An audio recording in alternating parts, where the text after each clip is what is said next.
Hi guys, welcome back to the stream. Hope you're all doing well. Hope you enjoyed the lovely We Love PSO song. I think it's a mixture, Nimble Soul Thief. Yeah, I think it's one of those songs where I think some of it's in Japanese and some of it's in English. From what I understand, I think it was done... From what little I know about the song, I think it was done as part of a contest for Japanese Blueburst. And that was the winning entry, I believe. Yeah, I mean, yeah. I suppose you're right, David. Yeah, I suppose all you do need to know is We Love PSO.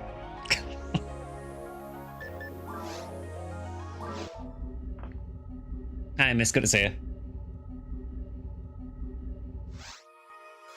So it is experience week on Ephinea. I realise I've logged on to a level 200. The whole reason I want to do it is because I want to spread a symbol chat first, and then I will switch.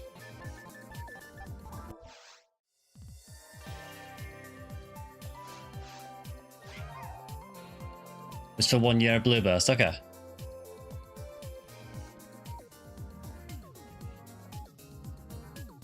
There's a patch download, really?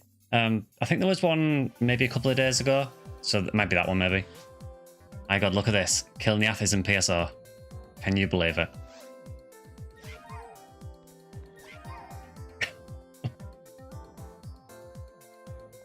So yeah, first of all, thank you to everyone who came to watch the PSO 25th anniversary video. That is now just on the channel for anyone who hasn't seen it, but it premiered a little bit earlier. Yeah, that took quite a while to get all the information for, but yeah, hopefully you guys enjoyed it. Token blue full humour. Someone has to be. So I thought, I know we stream PSO quite a lot, but I think if any day is the day to play PSO, it's today. Now, it is experience week with the Christmas event, so that means that the experience boost is doubled, so we have 200% experience on at the minute. So, really, I shouldn't be on a level 200 character. Enjoy the video. Oh, thanks for that, Mist.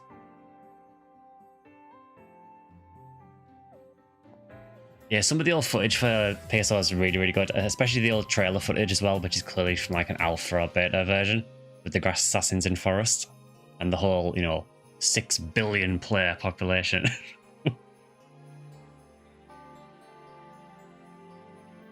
Yeah, I love how much they over-exaggerate everything in the trailer. It's amazing. It's very much of the time. So first of all, I come bearing a symbol chat, which I think I have set to capturable. I will just double check. Capture true, yeah. Feel free to use this.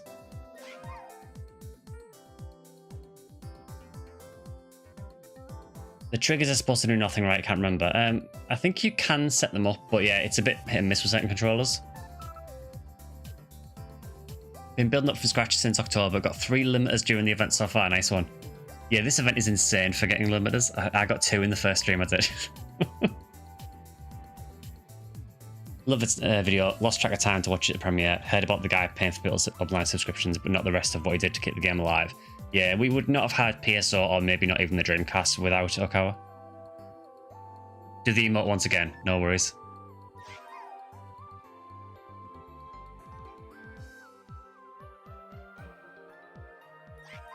It made me realise how hard it is to make the number 25 in symbol chat. Could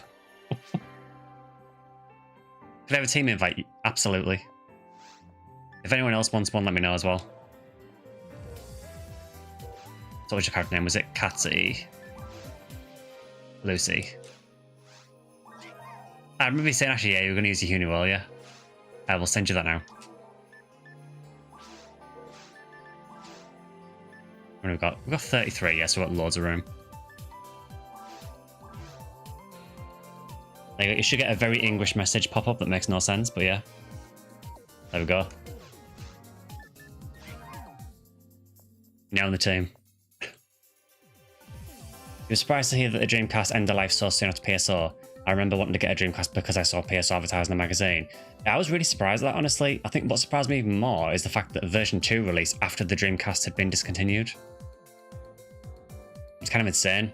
Like, I mean, I get the impression the cancellation of the Dreamcast was quite a sudden thing. But yeah, it's just crazy that PSO version 2 launched after the Dreamcast had already been cancelled.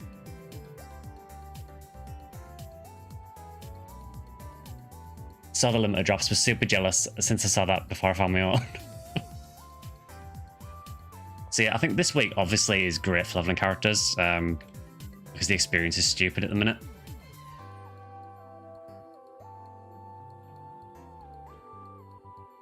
And then Nintendo fans it well with Sega for years to come. Yeah, I think honestly, the GameCube version of PSO is what I got introduced to it by, so I will always kind of thank Nintendo for at least helping to keep PSO going during that period. What lobby? It is the European ship, and it's Lumerace Block 2, Lobby 21.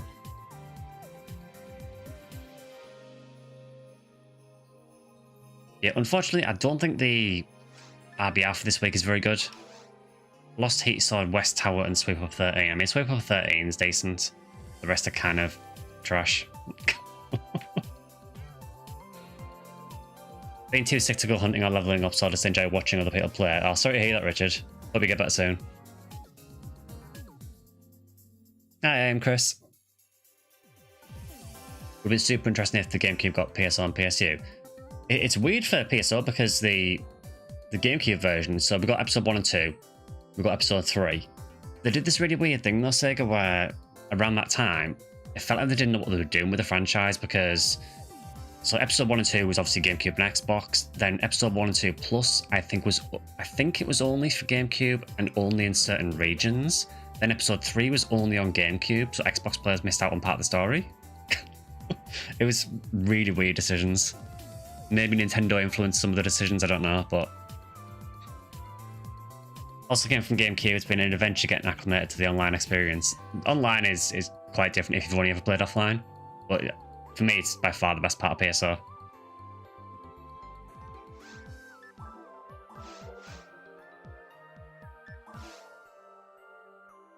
SW13 is pretty nice for Purple Num. I mean, I could go and get my Purple Num. She does need experience. I mean, I say that she's level 180 something, but she's not 200.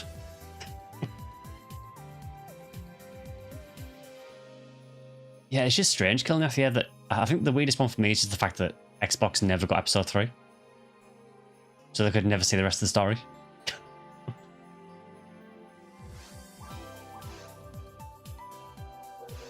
Yeah, well, I will go and get my Ranger then. I only came on this character literally just to drop that symbol chat, and that was it. As much as I'd love to use it, it's not worth using level 200 experience week.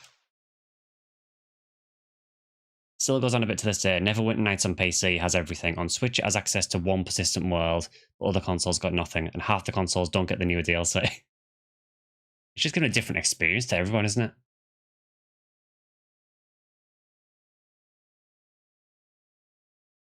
Oh, you're a version 1 veteran, Scorpio. Yeah, I was never around for Dreamcast at the time.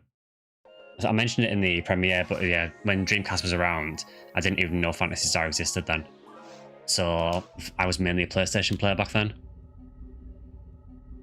was only with the GameCube version I ended up actually getting into it. And even when I was playing PSO GameCube, I don't think I knew there was a RPG series before it.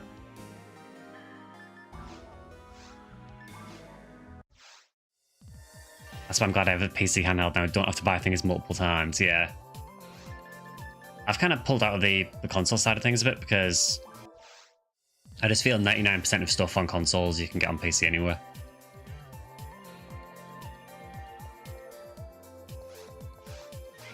Okay. So how many have we got? Because we have quite a few people.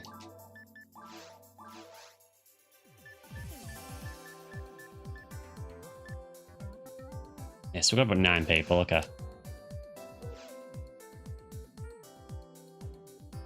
PSO was the first and only mention I ever heard till not long ago. I think a lot of people came into the franchise with PSO. I mean, honestly, I think a lot of that nowadays is just because of how old the franchise is now. You know, in a couple of years, the franchise will be 40. So I think a lot of people who came into PSO, even if you started with PSO, a lot of those players are now getting older as well, so learn about PSO through the ads in Sonic Adventure 2. I imagine a lot of other people were the same. You were offline and split screen only until you got the internet in around 2010. So I guess what we do is we can just kind of sort of split the parties up. I think if we've got about 9 people, maybe it's worth trying to go like 3, 3, and 3, just so. Because if we go the 4 and a 4, then we're going to leave one person out. So I think if we go 3, 3, and 3, that'd probably work better. Hey, Pika, good to see you. Full disclaimer, I'm a hindrance. So I don't count as a party member.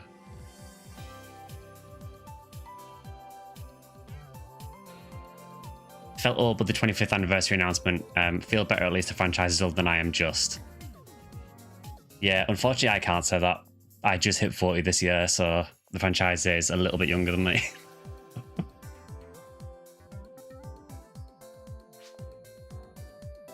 Are you just jumping in to say hi, Katsy? No worries. Well, hi.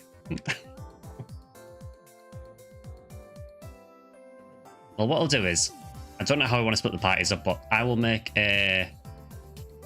I guess I can make a Purple Episode 4 game if anyone wants to do SU13. And then we can make another party as well to run alongside it. I don't know what the second party wants to do. I'll just do what I'm told.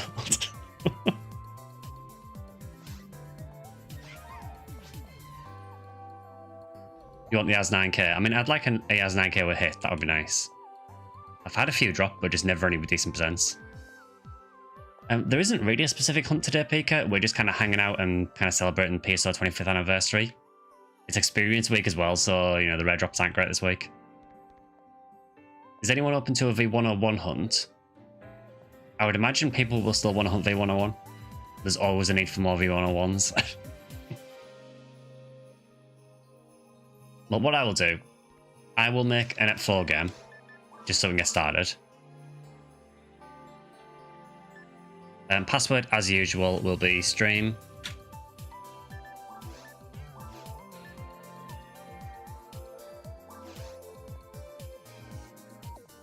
And hello, Shauku. Yeah, that's all set up right, I think.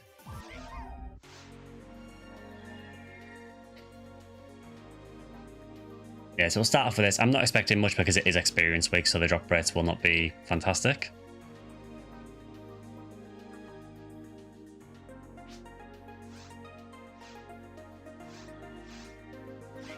Lobby's getting big. I mean, I'm glad to see it.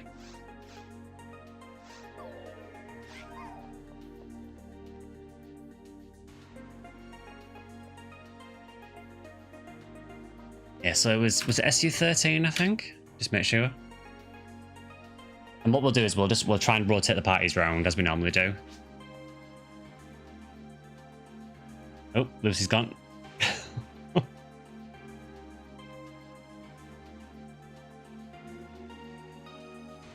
Just started up again, so my level 5 Hugh cast, basically, a blue Kirik, is probably not appropriate, but glad to sit back and watch y'all blasting.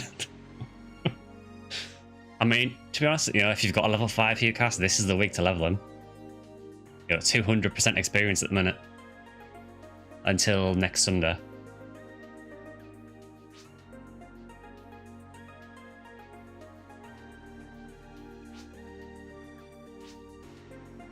Yeah, I think with how the experience is at the minute, if you grinded on it, yeah, you probably could hit 100 in a couple of hours.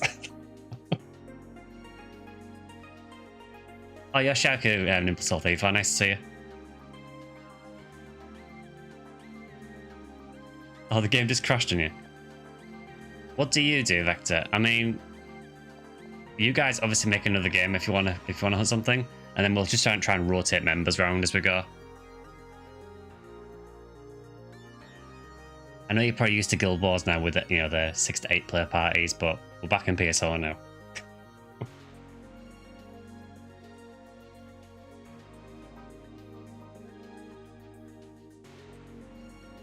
Since EXP week, go for a rare mob. What's good to EXP hunt since you 129? What I would do, Kilniath, is at the minute there is some event quests on that have really big monster spawns. If you've got a party with you, should be fine. And they're ridiculous experience. Hey, Pizza Mid, good to see you. got so choked up watching that video. It was kind of the same for me, even after I finished recording it, and I rewatch it through to make sure it's okay. It got me at the end as well. Another one that did it.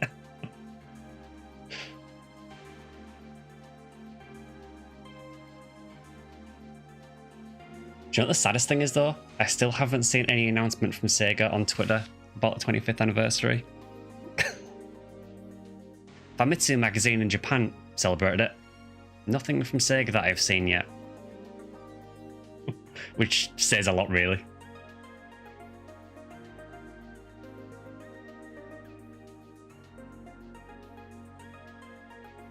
Yeah, I mean, considering, you know, the Japan base as well, I would have thought they would have posted something by now. Unless I've missed it, but I couldn't see anything.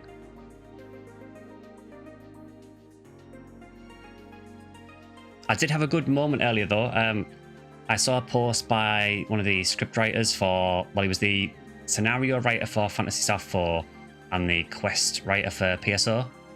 And he posted about how it was the 25th anniversary. So I replied to him and just said, you know, thanks for everything you did. And he replied to me and said thanks. So I've had my moment. Yeah, it's Lucky P, yeah.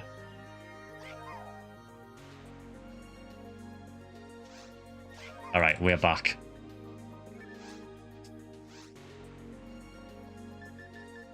Yeah, it felt like I'd made it there getting a response from Lucky P.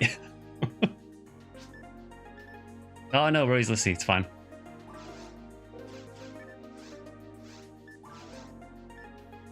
So sweep up 13, I think? I hope. Yeah, 225% experience because it's an RBR.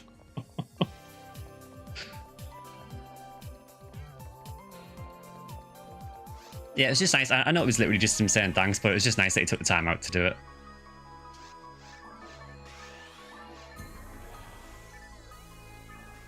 And now, to celebrate 25 years of PSO, let's go and get bodied in Ultimate Desert.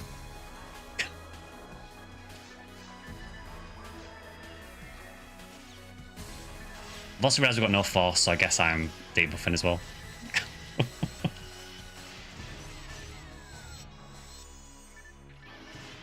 Yeah, hope we're doing well, Pizza Made as well.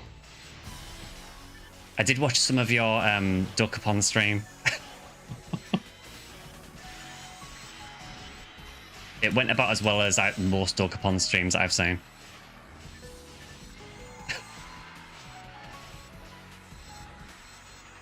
Drop rate's pretty nice. I actually haven't looked.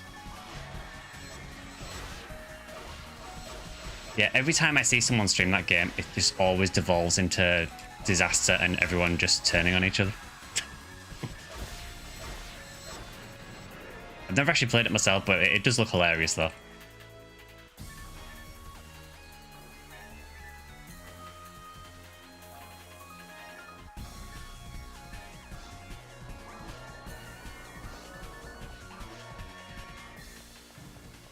So excited to get insta-killed on its 25th anniversary.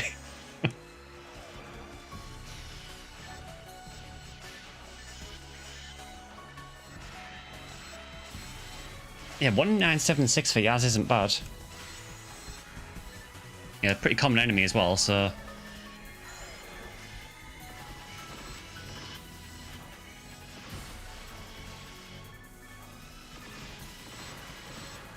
Thanks for the 25th anniversary video. I appreciate the length that you put into it. Thanks, Chad.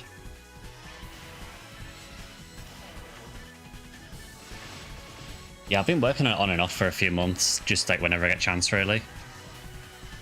Also, I should mention as well, the survey that I did that the responses came from, I will be getting in contact with the winner. Either after I've streamed today or tomorrow. I'll just email whoever won. Oh, present drop.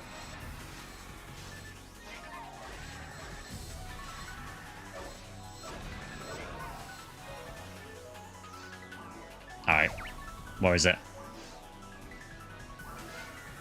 Photon drop. I mean, how many is it? Is it one? It's one. Boo. I mean, it's a free photon drop. I'll take it. I think I used all my liquid presents last year, honestly. Because last year in the Christmas event, I got a 75 hit caliber, which is now a 75 hit dark floor.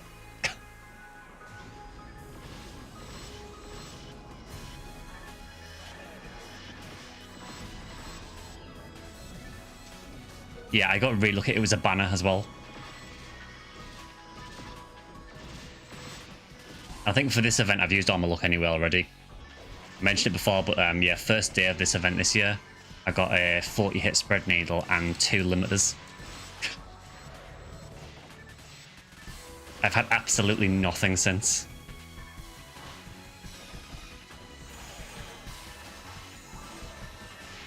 I gave you my RNG. But to be fair, I think it's worn off now, so maybe you've got it back. Just take it all.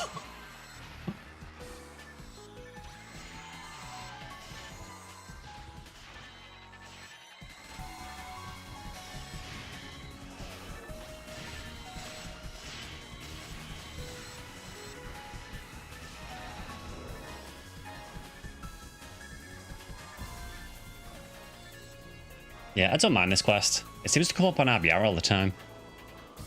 Kind of a shame it wasn't on last week, honestly, but...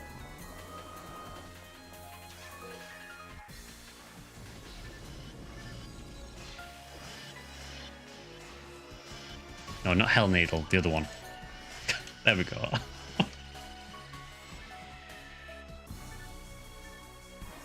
Although I do have V502, so I might have like a very small chance of being able to kill Goethe. I think it's like a tiny, tiny chance. I have seen someone instant kill Goethe before. Mags are so pretty. This one I'm using is Sonichi. You can actually get this one for free. There's a quest called, I think it's episode 1 quest called, I think it's AOL Cup Sunset Base. And there's a side quest in that where you have to like, help like, get some rappies together. It's as weird as it sounds. And if you do it successfully, you'll get this mag cell for this.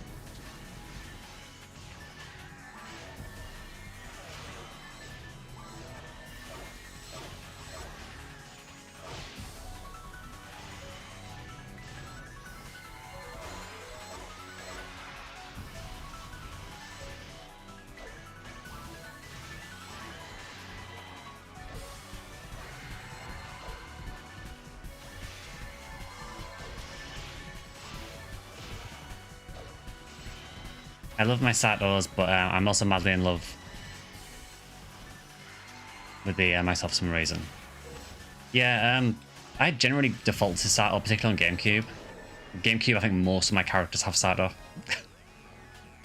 I mean, it's a really good mag, but the main reason is because it's Sato and it's cute.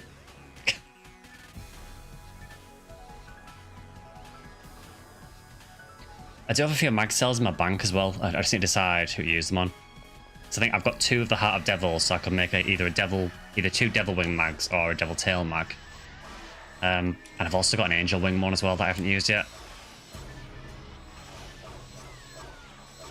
Yeah, Ruckman's cute as well. I do like Ruckman.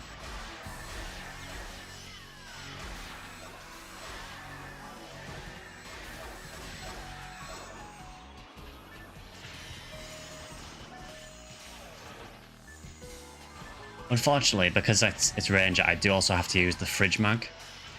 Which actually I could use because it is even beats. I really hate how this mag looks.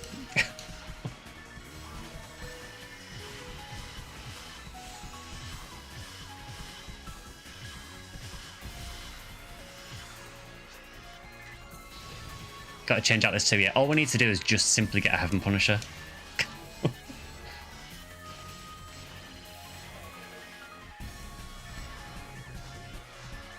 That's as simple as it is. Yeah, I mean, you've already got one. Well, actually, how many have you got anywhere? Because you found a few. You have 2. Both with filters as well.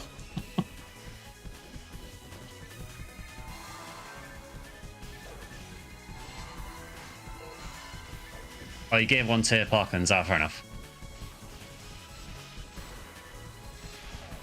You have an Angel Wing, haven't decided to use it on as well as Chow, but Chow's been saved for a friend along with Tension Blasters.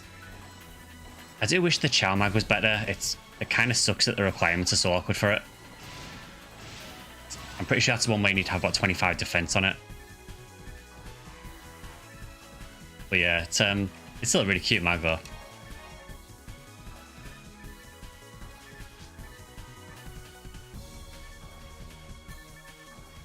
I mean, if there's a spare tri-fluid going, if people want to drop one, I wouldn't mind. But I do have some with me.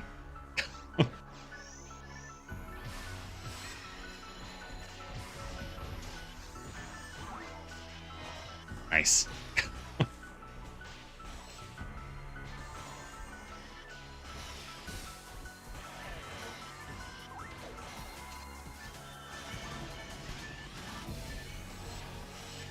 Yeah, mag raising's a wee one for me in PSO. I love the whole mag system, and I think it's really cool. I love how many different mags there are. But I think after raising a few of them, I can't bring myself to raise many more. I tend to just pay other people to raise them for me now.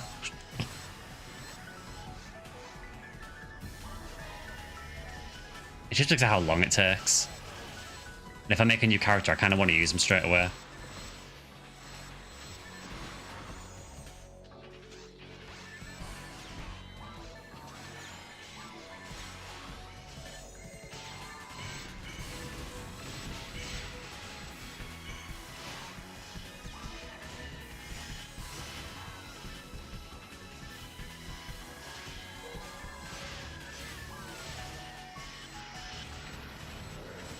S-rank needles is so good.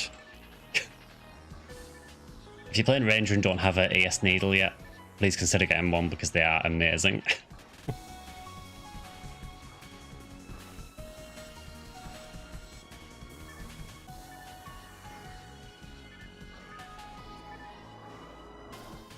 biggest annoyance is just quick tapping to feed and hitting them with a monomate or something. Yeah. It is sad that if you accidentally use one item and it levels, you've just kind of screwed the mag.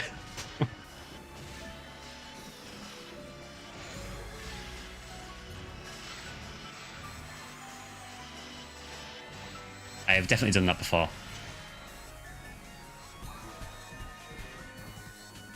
It's one of those things as well that when you first get into the game, you probably don't really understand like how important the mag stats are, and just end up with like completely random stats.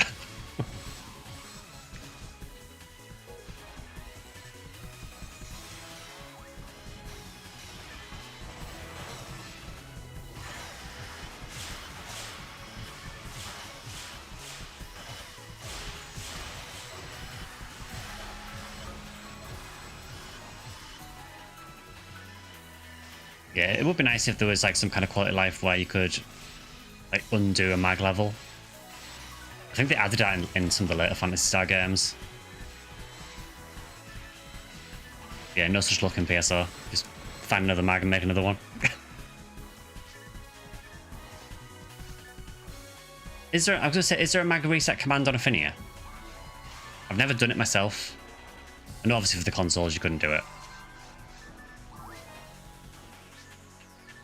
Don't think so. Yeah, I mean, they could add it by a item command. That would be good.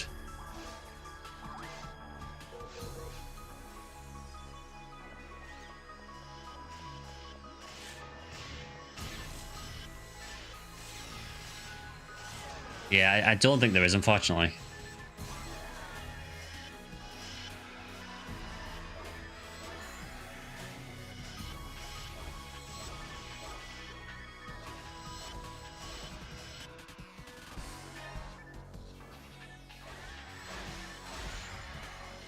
I've got to say, I think I say this more or less every time we do it before. The more I do it before, the less I like it compared to the other episodes. I think for me, episode 1 and 2 will always be by far my favourite episodes. I've always kind of felt that episode 4 just feels a bit unfinished. I still like it, but yeah, just nowhere near as much as the others.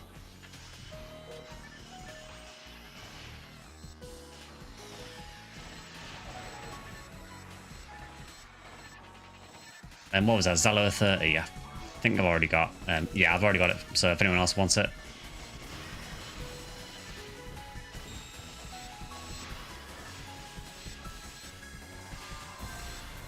I should probably let you guys know as well, just to confirm this, on Wednesday there will be no stream, just with it being Christmas Eve. I just want to spend a little bit of time with family, obviously. So streams after today, the next stream will be next Sunday, where we will definitely not play PSO because we have played it a lot recently. So we'll do some other Phantasy Star instead. Maybe Zero, since we haven't played that for a bit.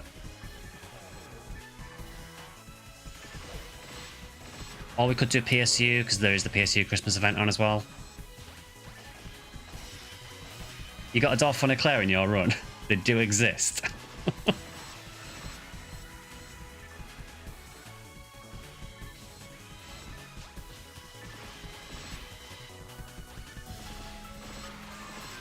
Yeah, you did say, didn't you, Mist, yeah, that hunt rare enemies in experience week. Oh, Parkins is coming as well, fair enough.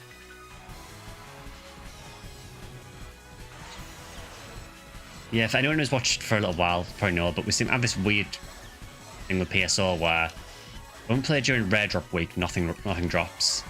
If we play during rare monster week, we get no rare monsters. But if we play during, say, experience week, rare monsters will show up. And it seems to happen far more often than it should.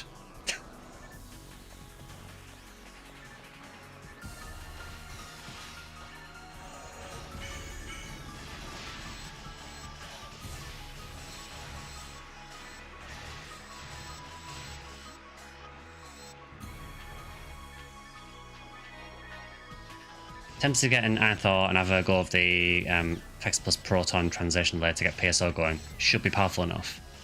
Then that's a popular Nintendo DS emulator. Yeah, Zero is well worth trying if you haven't managed to play it. Genuinely a really good game.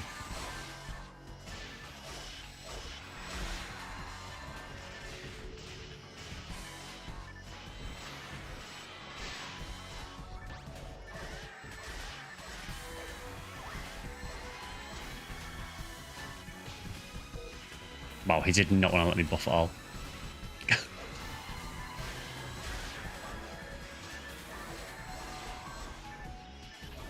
When I'm raising a mag, I manually sort my feed items to the top of my consumables. That is the smart thing.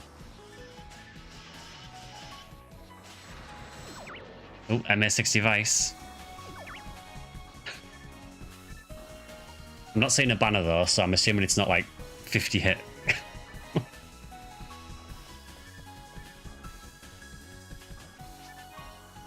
10% air beast, nice.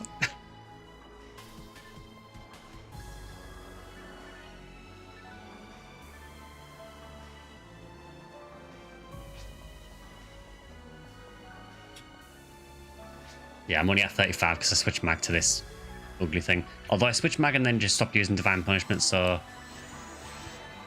I'm just going to switch back. I'm using Needle more.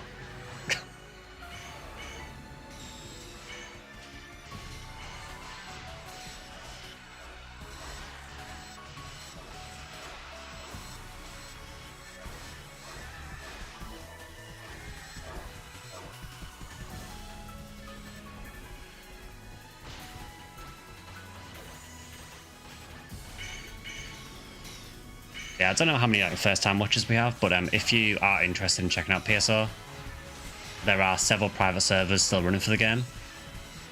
Mainly for the Blueburst version that we're on here, but there are still ways to even get the Dreamcast versions online, so regardless of what version you want to play, you can probably still play online somehow. For Blueburst, I would still recommend this server personally, which is Ephinea. I can't really speak for the other servers because I just haven't spent enough time on them.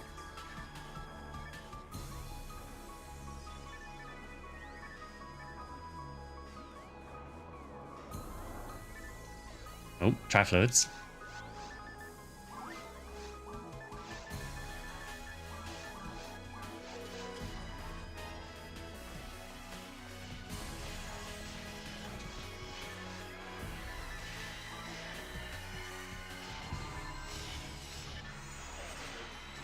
I hate it when these guys teleport because they seem to time it perfectly when I'm trying to gel on a Zalo and they just dodge it.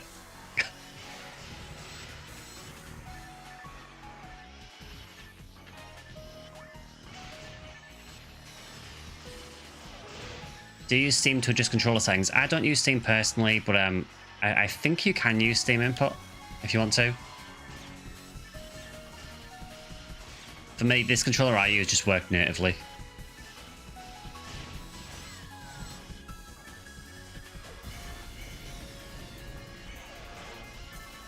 Ultima is too pay to win when I played on that server. Yeah, I've never really played on Ultima, to be honest. I know it's been around for a long time.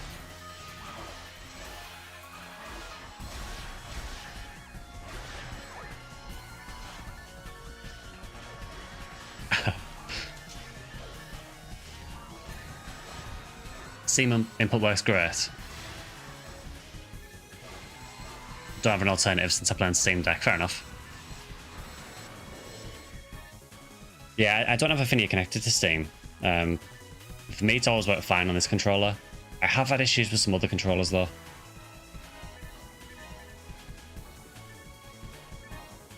Although that was a long time ago, and I know they did do some work to try and improve the controller compatibility, so maybe that wouldn't be a problem now.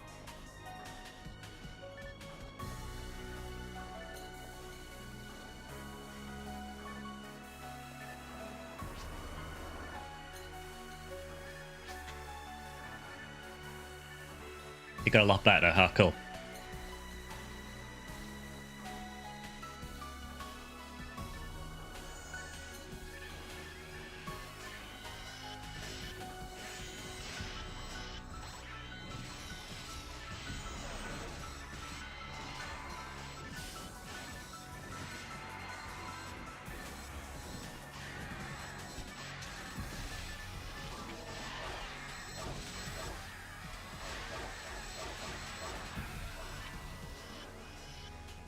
Yeah, I think at some point I really need to probably trade for another red ring for this character because I really, really do not fancy hunting another one.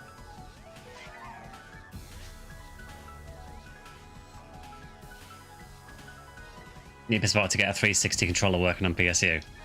Yeah, I use the same controller for PSU and it works okay on there. But I know even back when it released on like the official servers, PSU was a little bit notorious for being very picky and choosy about what controllers it would work with.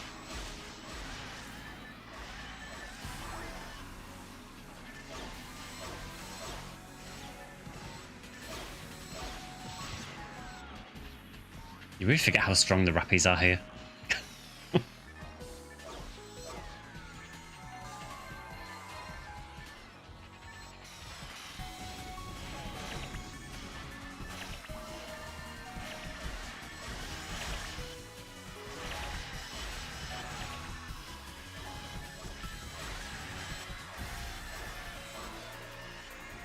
I swear these bees, I forgot about the bees here that paralyze you.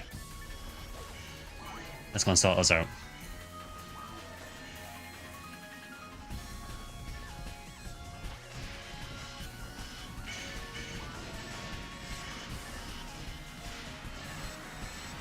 It's ironic because PSU was on 360. Yeah, you would think that the one control that would work fine would be the 360 controller, but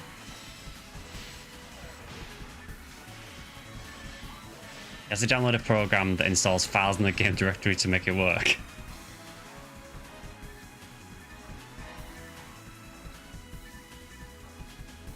Yeah, I think for me the main problem with PSU with controller was always getting the triggers working.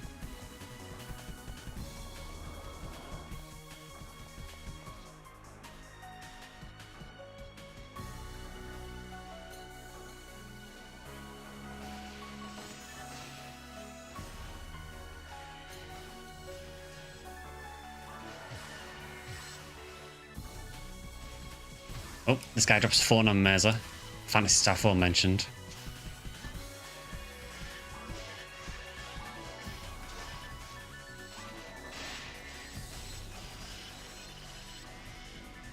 It is really funny how much Demons just wastes those.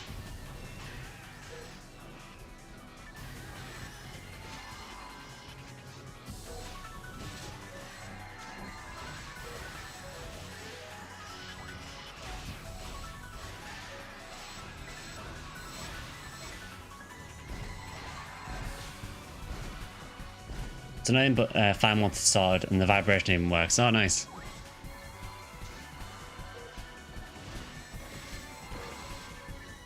Again, can we just point out like how important private servers are to this series? Yeah, without servers like Ephinea for PSO and Clementine for PSU, where would we be?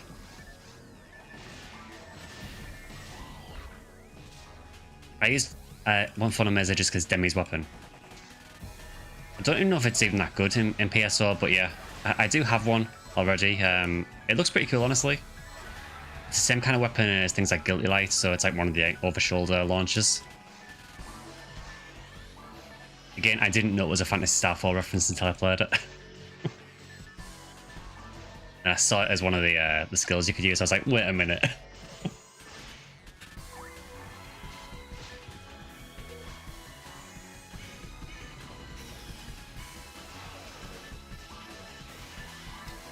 Yeah, I mean, I can understand you on it, Peter, like knowing how much you like Demi.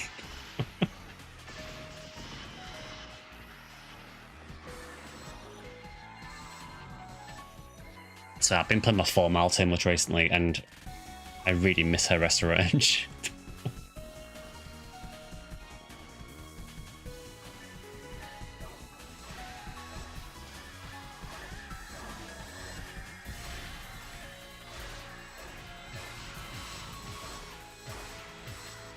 I do want to very quickly give NGS some credit as well, because I know it's been a bit disappointing, like what we've got for the anniversary. But honestly, the new Ruin Luther, well, I say new, the Ruin Luther fight that is very much based on the PSO2 fight, or has some new stuff in it, is really, really cool.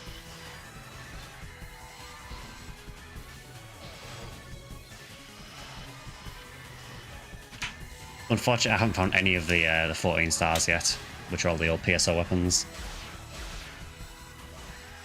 And there's also barely any on the market in the game as well, so I get the impression they are extremely rare.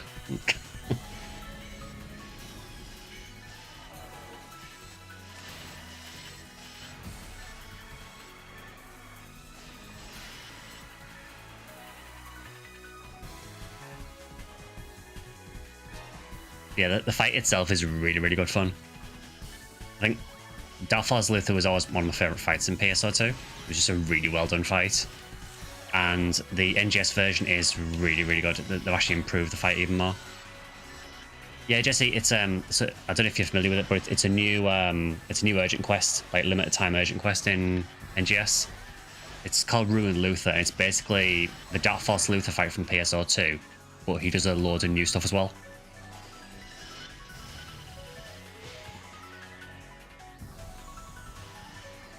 Like I just like blindsided me from off screen.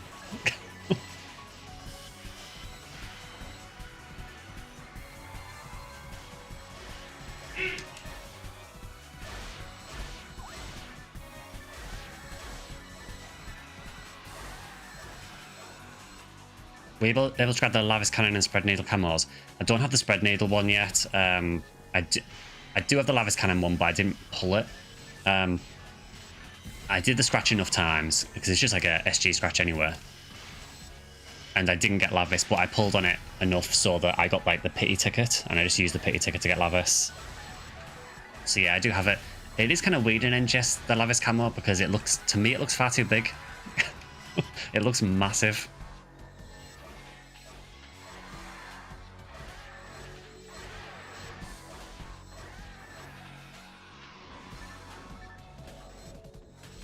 But I don't know if that's just me seeing things, because the character that I would use Lavis on, my Tector, because it's counted as a wand in NGS. That character is quite small anyway, so...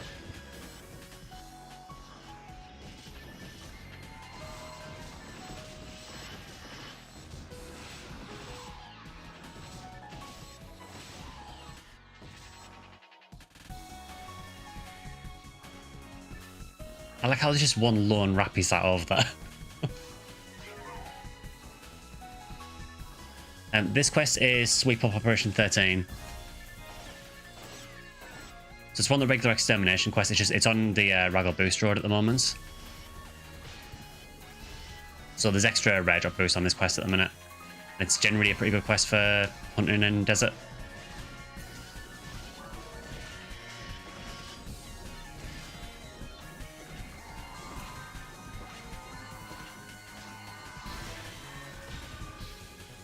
I really don't like Goethe.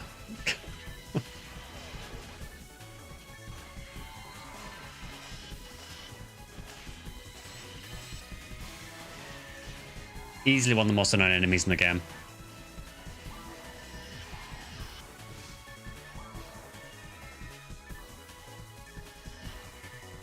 A small piece of this gives me hope that in the future NGS will give me the dual blade weapon camo. I mean, yes, there is actually a dual blade weapon now, so yeah, one of the 14-star weapons is dual blade. So maybe we'll get a camo. It's kind of weird because some of the weapons they've chosen for the 14-star weapons already have weapon camos, so things like Psycho Wand, you could already get a Psycho Wand camo.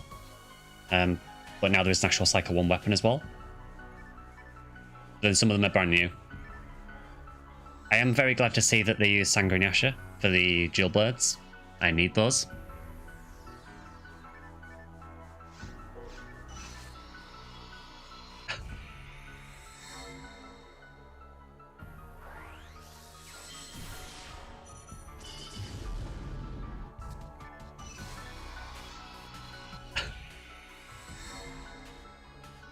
Oh, the rare Golla. You never see anyone use Golla. Oh, go on then. It's quite funny that we had 3 PBs. I'm the only one without one. I think it's just how much mag switching I did in the middle. Huxil mainly uses last one, so I was like, this is a mighty need. Yeah, last one is super good on Huxil.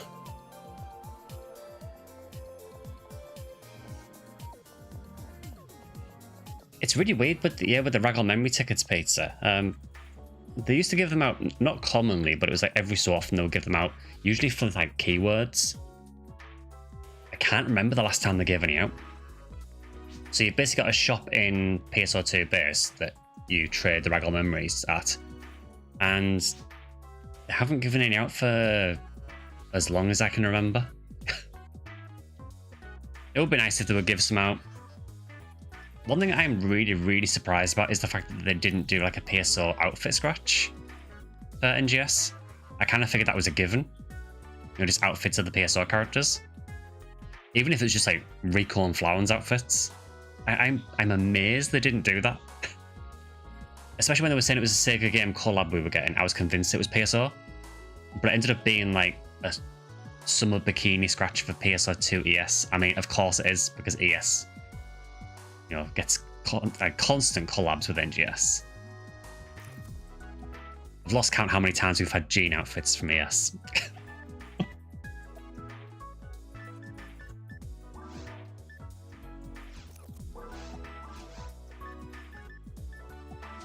I get why they're doing like the bikinis and stuff. Of course they're doing those.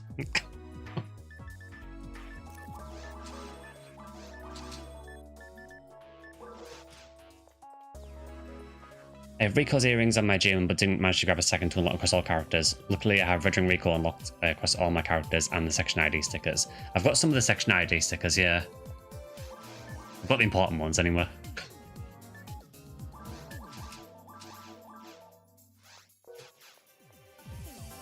Oh god, am I starting to run out of material storage?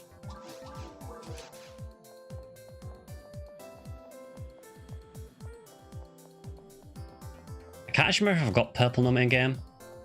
I do have a real life Purple Num Section ID badge. I mean, actually, I've got the whole lot back there.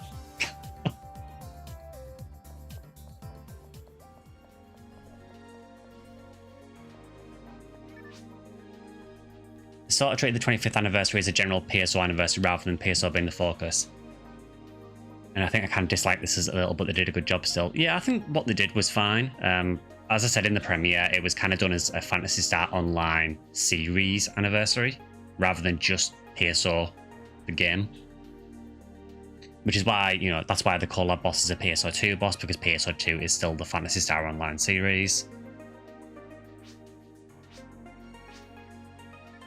I mean, yes, I would have still much preferred to see, you know, PSO Dark Falls or Olga Flow in NGS, but I am really happy with what we got with the Luther fight. It is a really cool fight.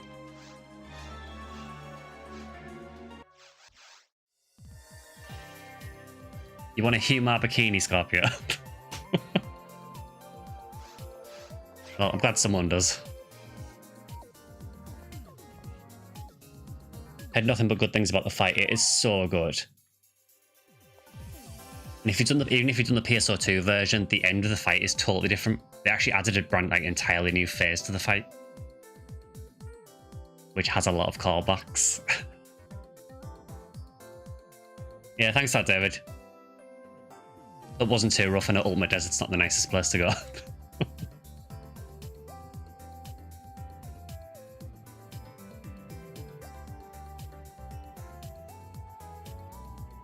It's probably my favourite fight in NGS by far, so... I was one of these where I never really liked the Dark Files Vile fight that much. I thought cinematically it was really good, but even the Malignant version, I really did not enjoy that fight. I just found it frustrating and just irritating to do. But Luther is... He's not a complete pushover. You still have to think about what you're doing, but it's just really fun. But yeah, the final phase just does kind of feel like a love letter to PSO, like PSO 1. So basically, and again, you might want to just stop listening for a couple of minutes if you don't want spoilers for this. So basically, the final phase of the fight, he basically disappears off, so you can't attack him. And he puts this, it's like a big bomb in the middle. It's like a DPS check, but you can't actually attack it for the first part. He then makes it so this sword keeps digging into the ground, and you have to keep destroying the sword. The sword looks similar to Darkflow. It's not Darkflow, but it looks kind of similar. I see that as a kind of reference to, you know, when you defeat Olgaflow in PSO and the sword digs into the ground in the cinematic after. It's kind of a bit like that. But then also there's these floating mines that pop up that spin round and hit you, and they do damage if they touch you, which feels very similar to the first part of PSO Darkfalls. Then once you've done that for so long, then the bomb part in the middle changes colour, and then you have to attack it, and that's like a DPS check at the end. Yeah, really, really cool fight.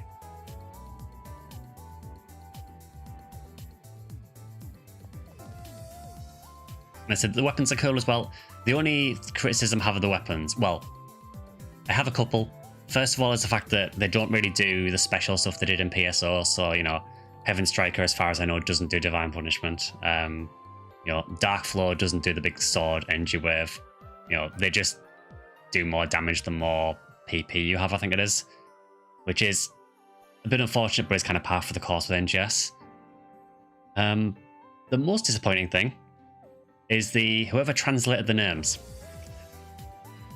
Yeah, for those who've seen on the Discord, they managed to screw up the name of Darkflow. So in the Japanese version of NGS, they called it Darkflow. In the Western version, they called it Dark Claw. I don't even know how they got to Dark Claw, but they called it Dark Claw. Yes, they really called it Dark Claw. I've seen screenshots. I said this on Twitter, so, you know, the sword is Dark Flow. It drops from, you know, you make it from something from Olga Flow. It is used by Olga Flow, who was originally someone called Heathcliff Flowen. Where'd you get Claw from? It's not even like a slight mistranslation, it's just whoever did it just got it completely wrong. So I'm hoping they patched that and changed the name. They did also slightly mess up the spelling of Heart of Poom as well. They missed the N off the end of that. That I can forgive them a bit more for. But yeah, Dark Claw is inexcusable. It's like one of the most iconic weapons in PSO, and you messed the name up for it. So yeah, Sega, if you're watching this, I don't know why you are, but if you were, please change that name back to Darkflow. You know, try and show that you care about the original games a little bit, you know? Right, what is the other team doing? They are doing Christmas Fiasco. They are nearly 40 minutes in, so I'd imagine they're probably nearly done. Oh god, one of them is a level 94 new all. I'm so sorry. Hey, Jack, good to see you.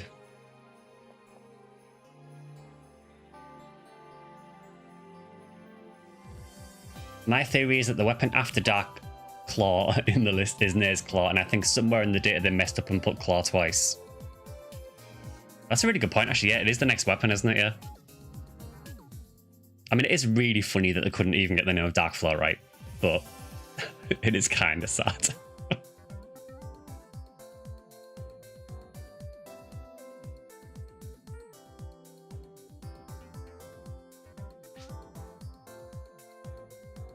Yeah, we seem to have a lot of Rika sales on today. Which reminds me, I should probably level mine this week as well. She's in, like, hard, I think, at the minute.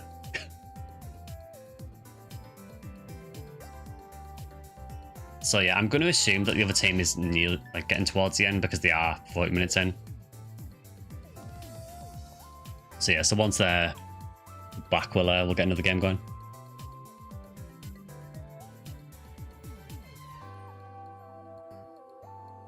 But yeah, overall, I mean, I think what we got from Sega was okay. I mean, I think they surpassed themselves with the Luther fight. I think that is amazing. I think there's elements of the 25th anniversary that were underwhelming. You know, like the fact that we didn't even get a PSO outfit scratch. The fact that there was obviously no mention of it in regards to any remasters or anything.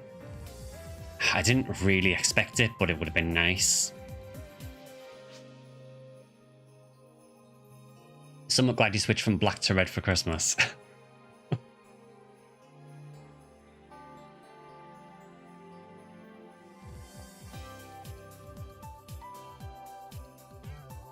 Yeah, I couldn't believe it when I saw that they'd called it Dark Claw. I had to ask some of my alliance on NGS if it was true, and they're like, yep, unfortunately it is.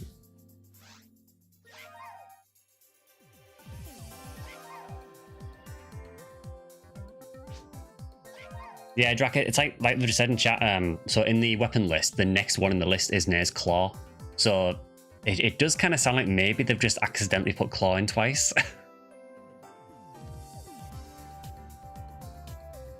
Wasn't expecting, but I'm still hoping that Sega would do something outside of NGS. Yeah, so I think the really telling thing is the fact that, to my knowledge, they haven't posted anything on Twitter about 25th either. I mean, come on.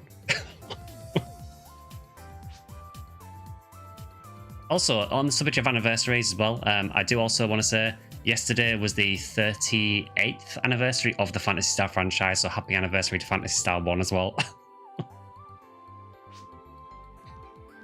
At least we did not do Tower. At least we did not do Tower yet.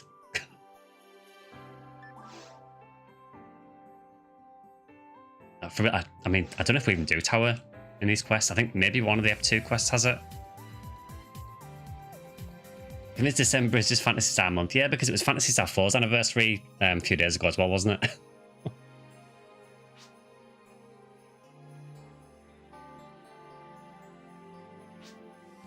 Tower is demanding.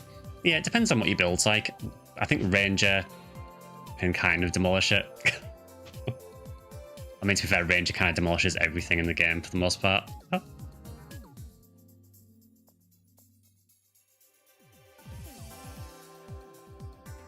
Alright, so how many do we have? So Lucy's changing character.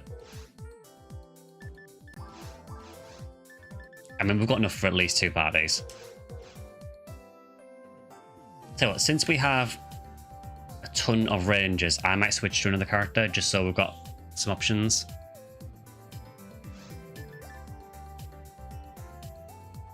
The new NGS Live still has the PSO 25th anniversary image, so I'm hoping that there's something else they haven't shown that's related to the 25th anniversary, either in NGS or not.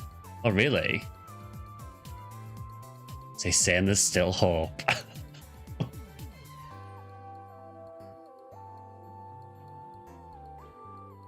Yeah, when is the next headline? Was it Christmas Eve or was it like around that? I seem to remember it was on a really stupid day.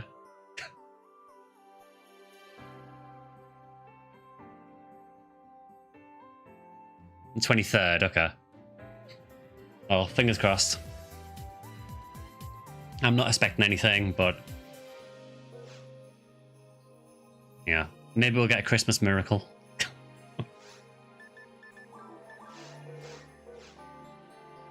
Okay, so Vector is now switched to Force, fair enough. So how many Forces do we have? Is it just one? Because I might still switch to Force if we do need another one.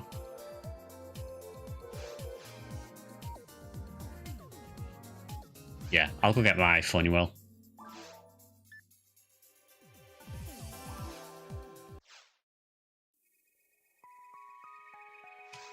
Actually, no, let's get the formal.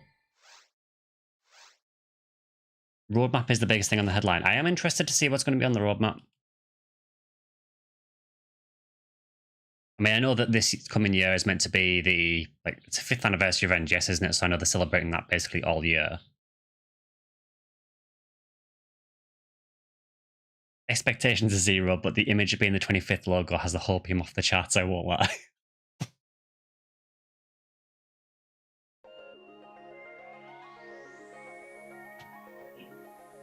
They'll make Raggle Memories items tradable in the shops. I would actually be okay with that. That would be cool. It would just be nice to have a way to get them.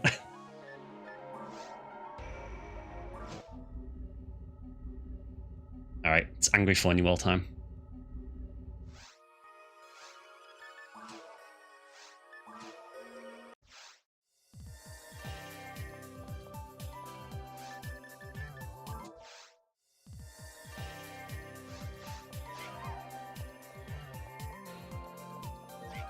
It would be amazing if they did announce something, especially after everyone's so disappointed in Sega, and then for them to go, actually, we've got this. But I think I've come to learn with Sega that if you have any sort of expectations, lower them.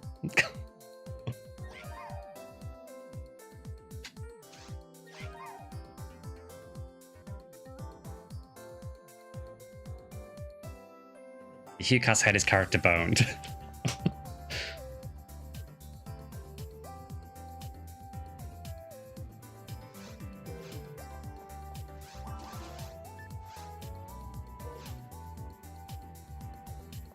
So we've gone from having loads of...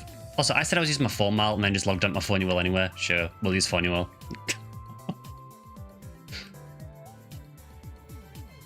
I really thought PSO2 ES coming to the West is a viable theory. It's kind of weird, isn't it, that we get the ES stuff in NGS, but we don't have it over here.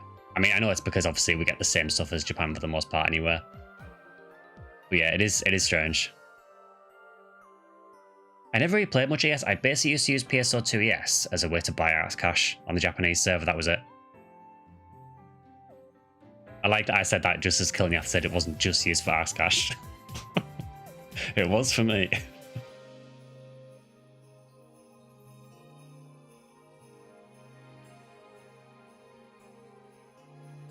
I think the AC Scratchers pizza, I think the reason that we've got those is because there are some new figures that have been released.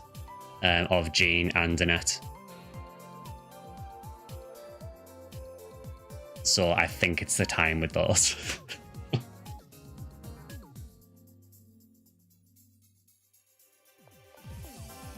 Because apparently Jean and Annette are like the only Phantasy Star characters that seem to ever get figures.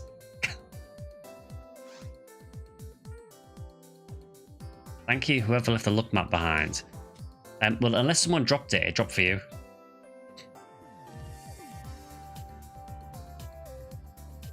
Oh, we have near. We have Phantasy Star 2 representation here. I respect it.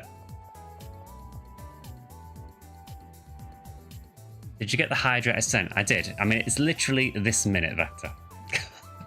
But for you, I will Hydra.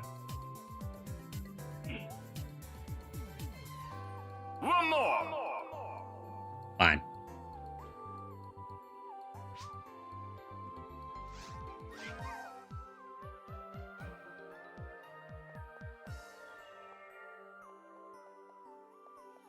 You can just point out that we had virtually no forces, I've switched character, and now half of us are forces.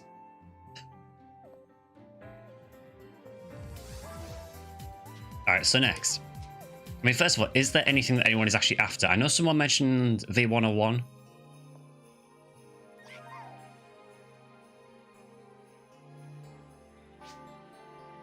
You were a force before it was cool.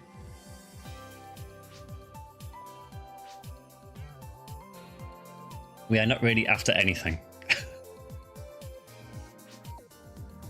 Let's find a V101 if no one minds. Yeah, I mean, I guess we can do V101. I mean, I guess, what, best option at the minute is probably, what, Green Hill Fiasco 4?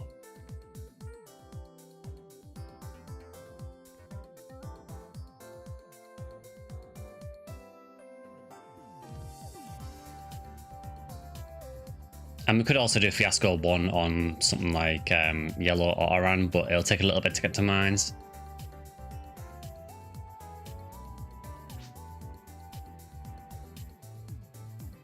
Another LK38 or a Chainsword, maybe.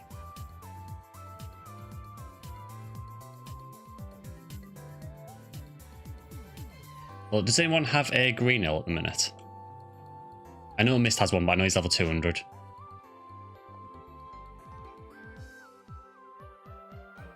We seem to have more or less every idea apart from green. Which is always the case. You got one in Fiasco 1 yellow, okay. Yeah, because for yellow, what's the yellow V101 drop? Is it Sinnoh or Barons? I always get the orange and yellow drops mixed up.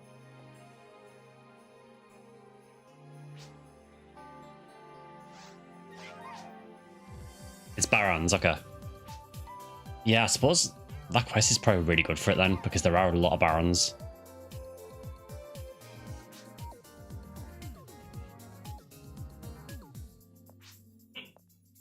Ask me, I should know. I mean, yeah, you have how many Yellow Buzz characters? Ah, yeah, or 527.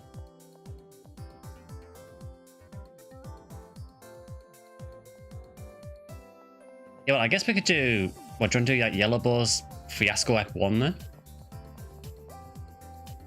So we could do that as one of the runs, and then...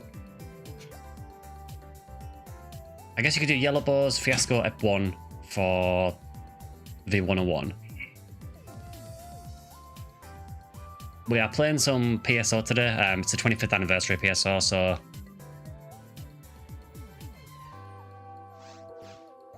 Alright, so Vector's going to make a Yellow Buzz game, so if you want V101 from the Barons, that's probably the one to join.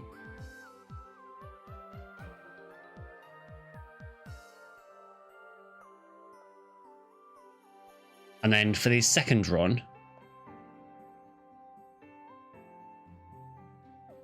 When was it released? It released literally today, 25 years ago. So, December 21st, 2000.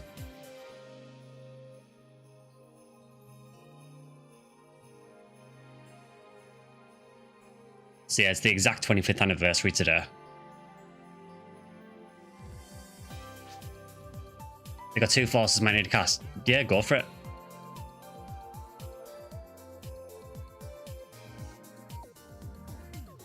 I know it's a long time. It does not feel like 25 years at all, but here we are. We need a humor. That sounds like a call up to me, Kilnief.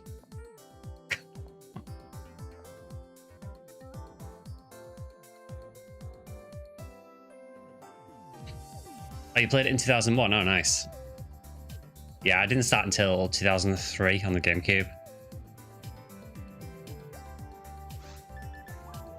Alright, so... Yeah, so if Kilnief joins that one...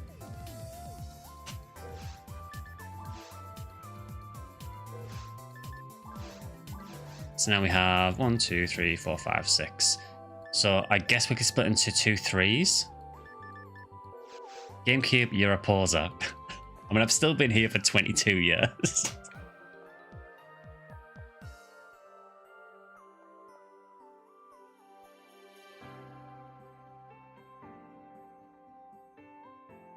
Right, so of the people who are left here, I know Dot said they were after LK38 or Chainsword. Is there anyone else, anything else that anyone wants to hunt? Dreamcast, where it's at. Yeah, I missed out on Dreamcast. I had a PlayStation instead. I do have a Dreamcast now.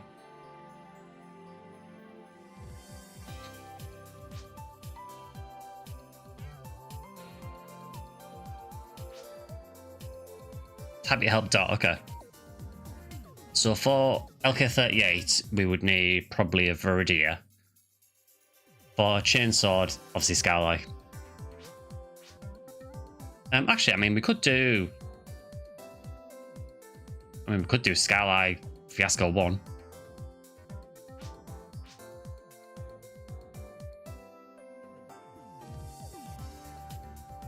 Does anyone else actually have a Skyly character? Because if not, I can get my Ephinea will.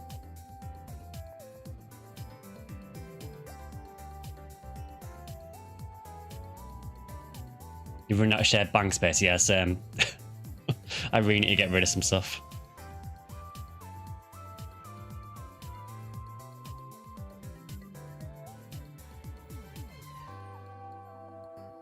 Yeah, I think if no one has a Sky, I will go and get mine.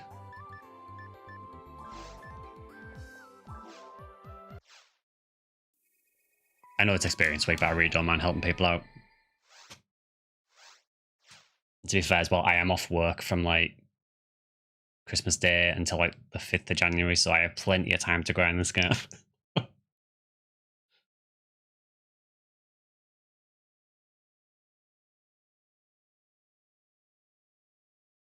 Yeah, I did actually play the Dreamcast version a bit earlier on, version 1.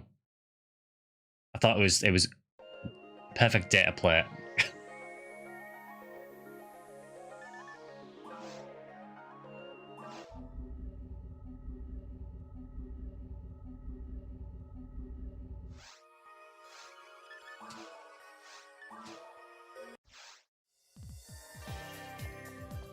I'm kind of amazed that there isn't another Skyly, because I think it's the most common ID on Ephinea.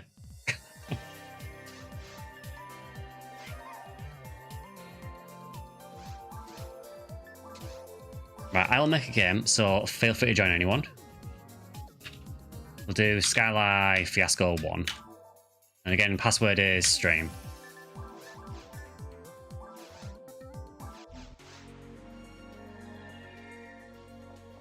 So you won't get LK38 doing this, but you should have a pretty decent chance of Chainsword.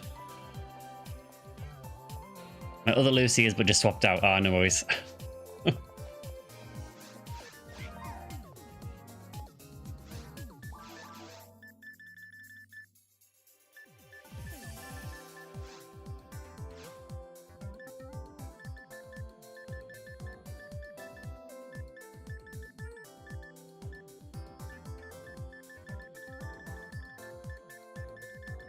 Yeah, I really need to get rid of some of this stuff. In fact, since it is the day, do I have...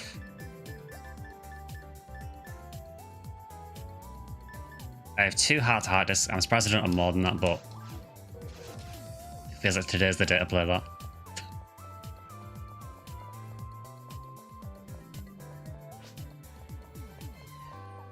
Just after an extra LK38 for Huxio, okay.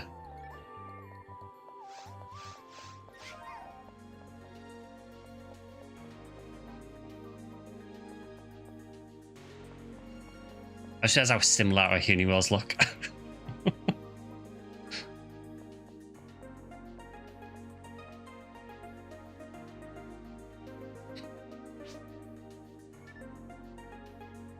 I actually normally use that outfit as well, so...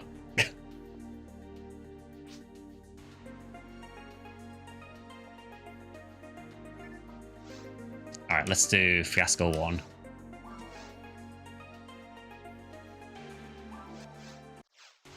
If it becomes too much of a problem towards the end, because I know it does get quite difficult near the end, we can always lobby back if we need to.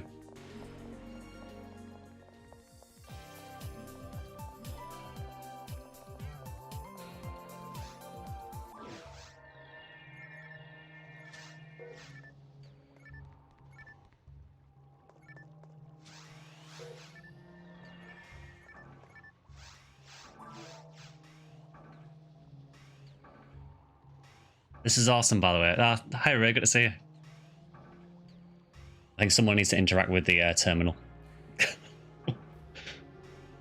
This really dumb thing on Ephinea where it just prevents anyone from doing anything until everyone has interacted with it. So we'll just all just stare blankly at this terminal until someone activates it.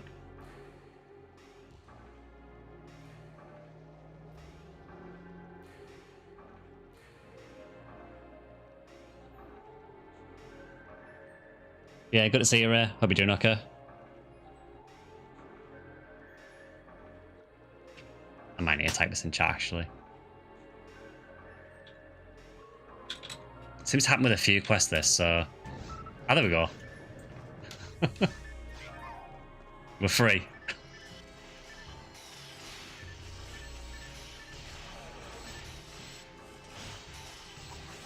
Seeing this lifted my day by like 80%. Yeah, I mean, I stream PSO 1 a lot, but today it felt like I needed to do it just because of the 25th anniversary. Also, thank you for the sub, Kiriyama. Much appreciated. Oh, nice. Nick got a red sword. Nice.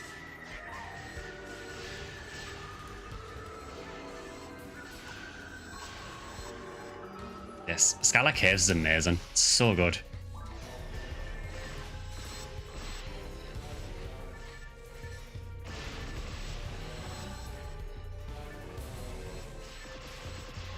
The only thing that does worry me about running this on Sky is if a red slime shows up, because I've been running this quest so much to try and get a Lavis Cannon and Red Rhea. And what's the betting now that the red slime will show up while I'm on Skyly? Because that's how this game seems to work.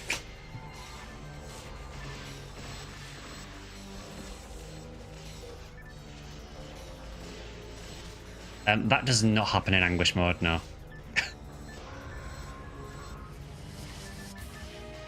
I don't know what version of PSO that is, but it's certainly on iPlayer.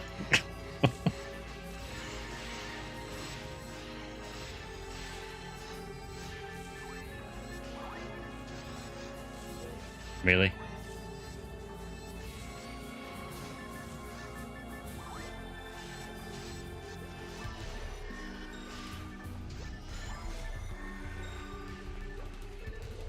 I like how I went to just get rid of the paralysis there, turned around and just half the party was dead. I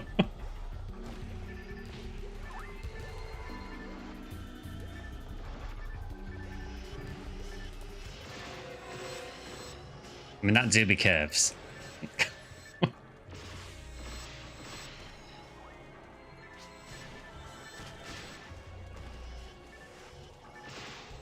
It's up to you guys if you want to split the slimes or not. The red slimes drop Demolition Comet, so it depends if you want that.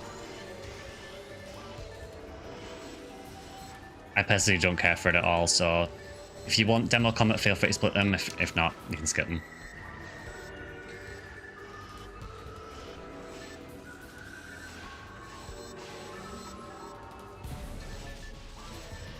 I suppose doing this, I might get a few kills on my SGS as well.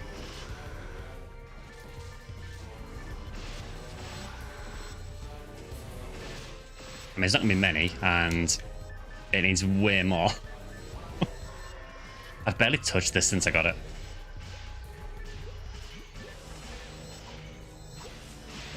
There's one.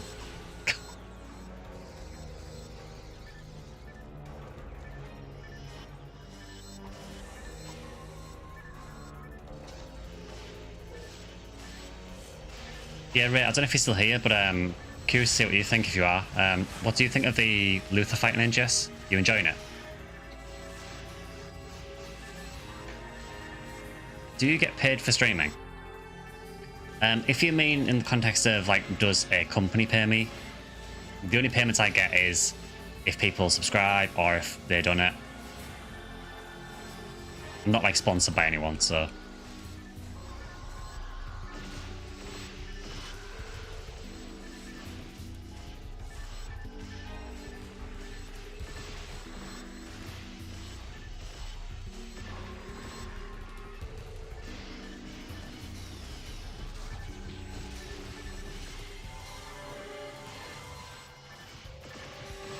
Very good. They adapted Luther's fights for NGS physics really well. Yeah, that's kind of where I think as well.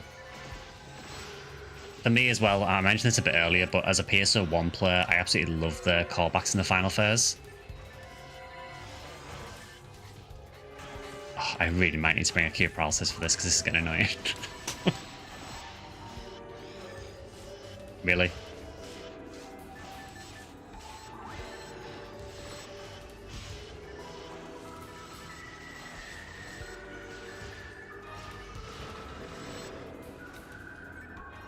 Yeah, I love all the little callbacks, you know, with the, like the spinning saw blade attack from Olga Floor. I love the sort of callback to the PSO mines from Dark Falls.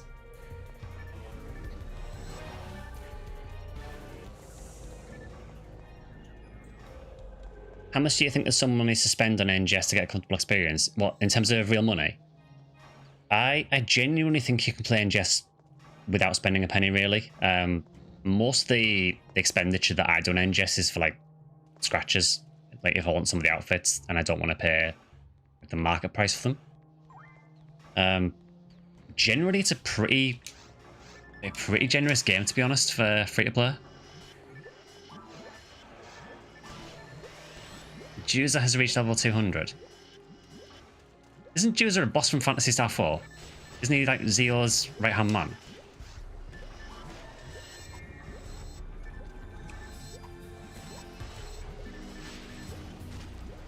What about inventory space? The only thing you might struggle for with free-to-play is the lack of material storage. So materials, there are a lot of different materials in the game and different food items. They will take quite a lot of inventory space. But the standard inventory isn't too bad.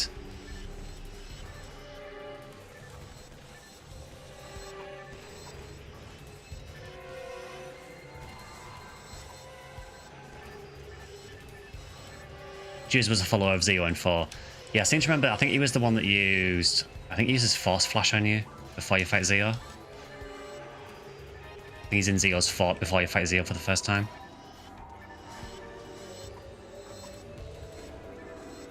NGS is the most free-to-play friendly game at the minute. Just play the story to get to level 90, then you get a weapon and armor set that can do the entire game. Yep. I know some people have been really mad about the free handout gear. And I kind of get it from the point of view of, you know, if you've spent a lot of money on your gear, in terms of like in-game money, not real money. And then all of a sudden a free-to-play bit of gear is, you know, really solid for endgame. I kind of get it from that point of view.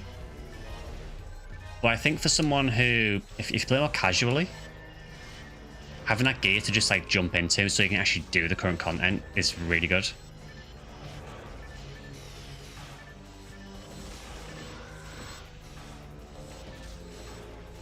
Juicer usually wrecks you with Force Flash. Yeah, I seem to remember that in my playthrough.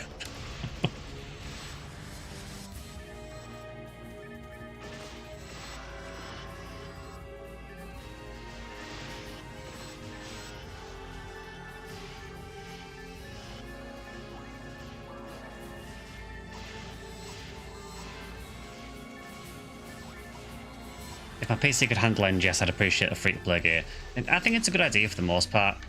The only thing I don't like is I do think this is a problem with NGS in general, is that I think the gear sort of progression is way too quick. It feels like most bits of like weapon and armor tend to last a few months at most. I think it's just not helped by the fact that the process of like upgrading gear in NGS with the item lab is just really obnoxious. It's one of my least favorite things in the entire game, and I really wish they'd change it. To the point where I just try and actively not engage with it as much as I can.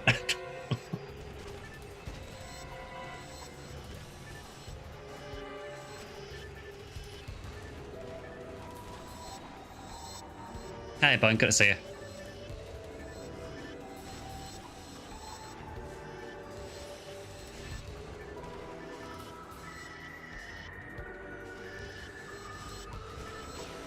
Yeah, I mean, if you're going to try and NGS, I would just say, like, if you're coming from the perspective of, like, a PSO 1 player, just do it. It is an extremely different game.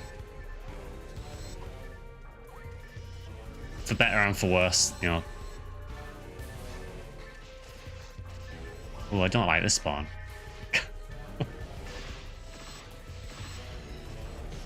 Yep, I had a feeling that was going to happen, but I went for it anyway. That was what we call greed.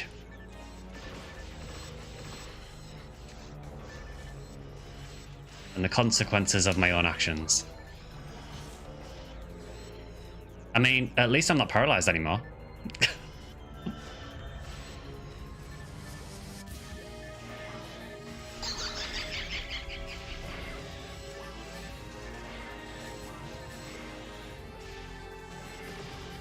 Yeah, if you just want to dial back on the personal questions.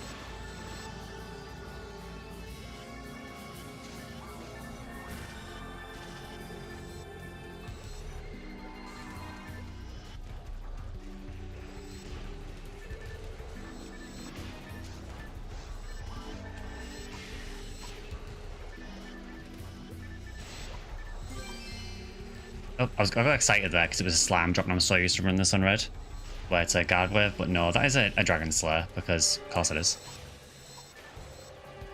He knows me, we play PSO all the time. I mean, we don't really. It's now and again. Let's be real, if you are who I think you are.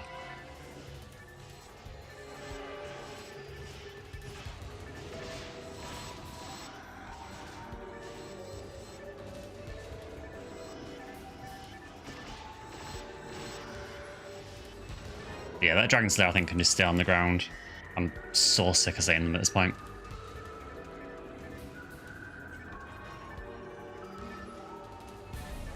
Happy PSO day. Oh, thanks, Marco.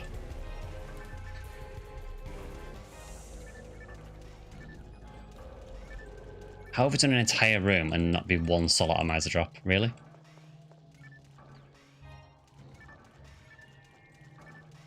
Next drop will be a 90 hit Dragon Slayer, maybe. What we're going for.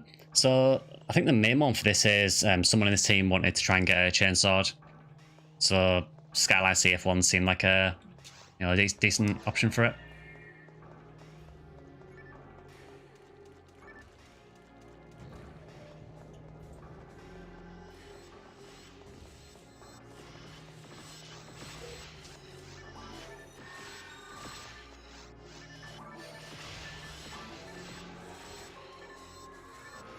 What's a good frame for Huniwell? For what kind of level? I mean, on this character I use Virus Armor Ephinea, which is I believe it's the highest defense armor Huniwell can use. It is a bit of a pain to get though, because you need a really good sting frame to make it. And then like 4 parasitic LDs to make actual armor. Other ones, things like Sweetheart are pretty good. Also, obviously, like any other hunter, 13 is a really solid choice. Especially, obviously, if you're using Disco Braveman.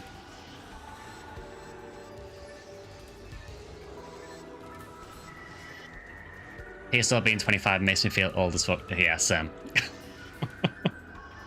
Yeah.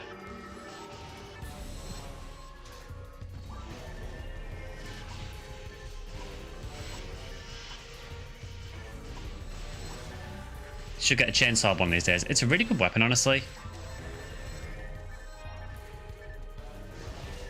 I think it's just because it is ideally limited to Skyline only.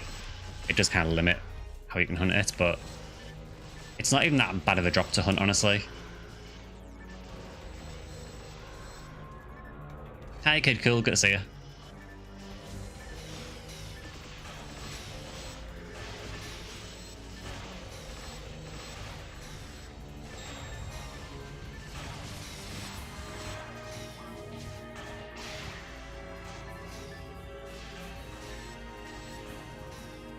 Yeah, I think I was about, I want to say about 18 when I started PSO.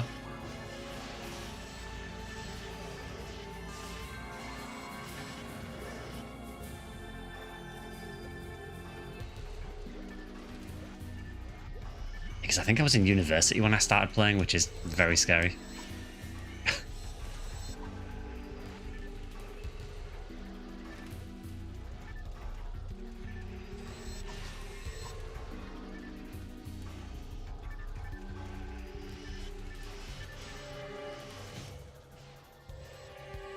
That was not my finest moment.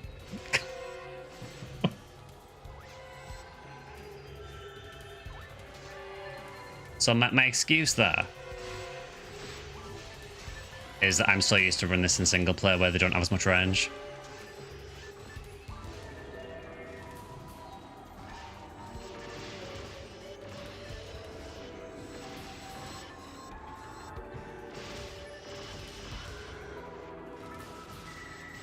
Many weekends and high school days was spent split screen on GameCube.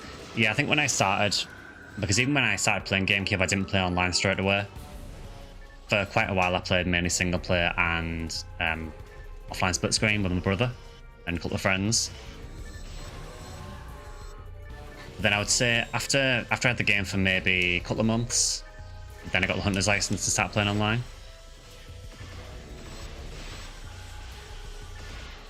PSO 65th anniversary, Skyline broadcasting live from the seniors' home. I mean, that's assuming I'm even still around.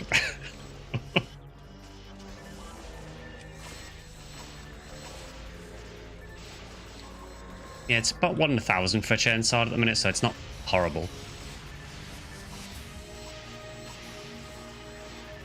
Yeah, it was pay to play for PSO. Yeah, it was like a monthly subscription.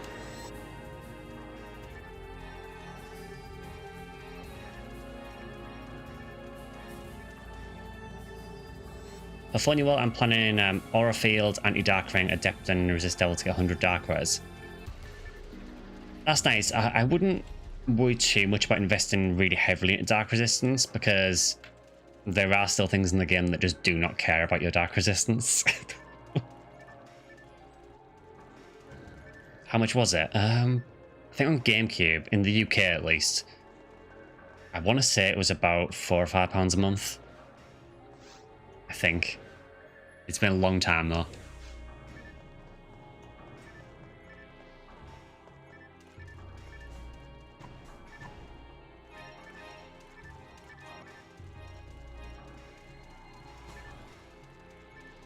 Yeah, the Hunter's License has been a thing for a long time.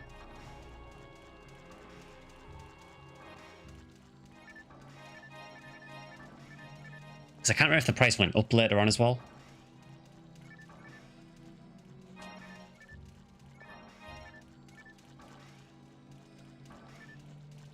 So for the Dark Resistance, yeah, there are a couple of enemies. So the main one is Mirror Carols, the big sort of flower enemies in Ep2. All the different versions of those in Ultimate, their projectile is instant kill and requires about 900 and something Dark Resist to resist. For reasons. It's essentially just impossible to resist the instant death on it. And it's partially tracking as well, so... I think Ilgil Scythes as well, I think they're like the Dark Scythe attack they do, I think that requires 100 Dark to resist it.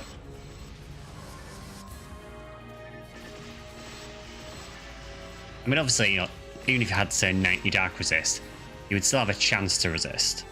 It's just that if you can get to 100, I think that guarantees it.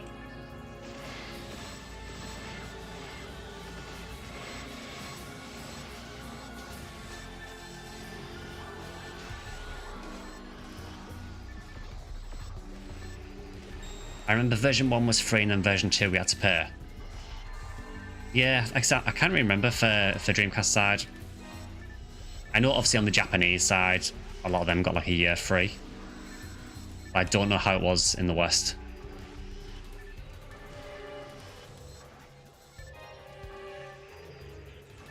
Version 2 is when they introduced payment for it, okay. That's a slightly scary spawn.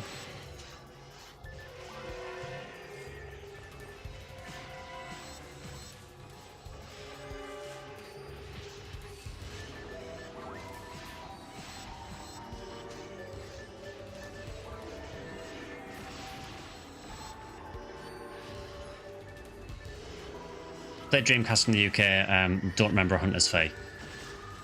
Yeah, I think it might have been for version 1, there might not have been a fee for it, but version 2 I think they introduced a Hunter's License fee.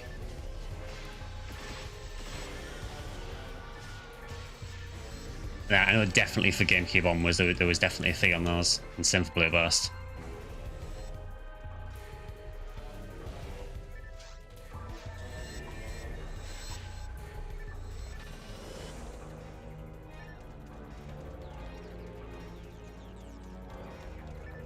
Okay, well, that is caves. So if you want a chainsaw, you would now reset and do that again. It's up to you if you want to go to mines.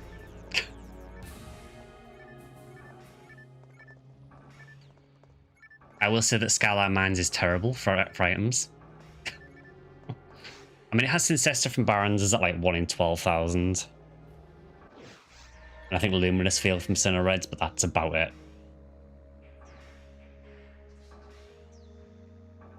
The rest of it is basically just a ton of Dragon Slayers and Justies.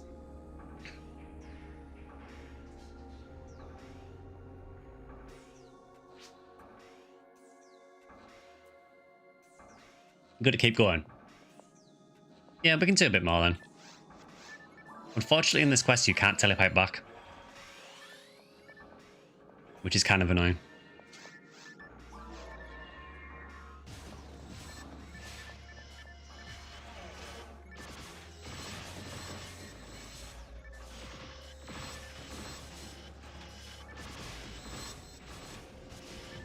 Version 1 Dreamcast needed you to buy the online access disc or whatever they called it.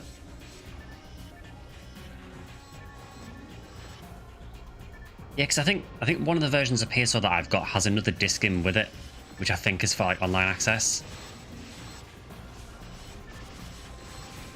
I can't remember what it was called now.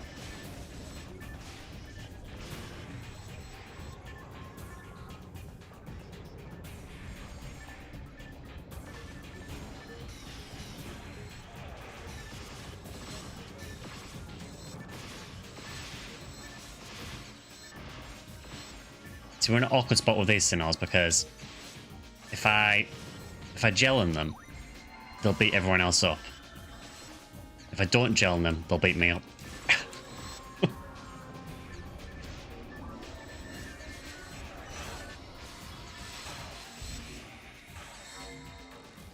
Reading the NGS forum now and it's mostly doom and gloom. That is very typical for the NGS forum.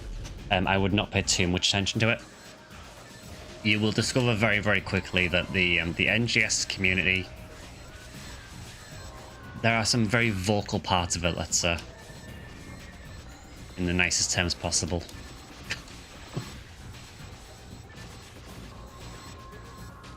I think the thing with NGS is the people who like the game are just on playing the game. Again, I'm never going to say that NGS is perfect because it isn't. There are a lot of faults with it, but yeah, reading things like the Steam discussions for it, it will just be doom and gloom. I think that's the same for a lot of games, honestly, though, on Steam. Even games that are really good, you go on the NGS, you go on the forums, and it's just everyone hating on it.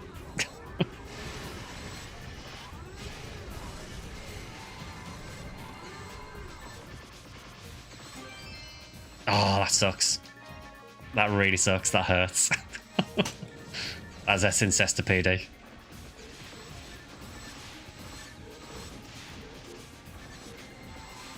Oh, damn it, Barons. Yeah, Sincester PD for my non-existent Lavis.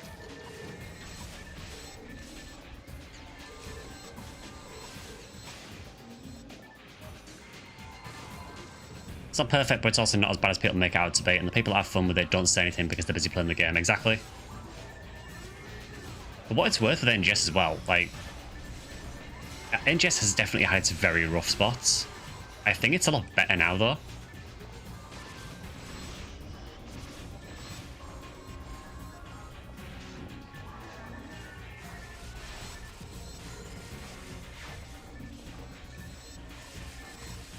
NGS is a hidden gem. Where are people like this when, you know, when I do NGS videos? It is really, really funny that whenever I do an NGS video, I can guarantee that like at least a quarter of the comments are going to be just ripping on the game. So it is nice to see people that actually like it. Do you have a Christmas tree? In terms of real life, I have one in here. It's over there. It's off camera. I can't fit it on there anywhere. In terms of in-game, I think there is a decoration for your creator space, but I don't have one, I don't think.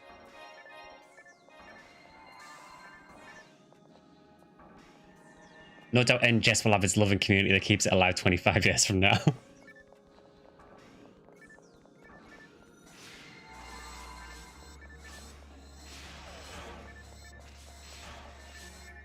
2025 NGS has a lot of care put into it compared to 24. We will not talk about 2024 NGS.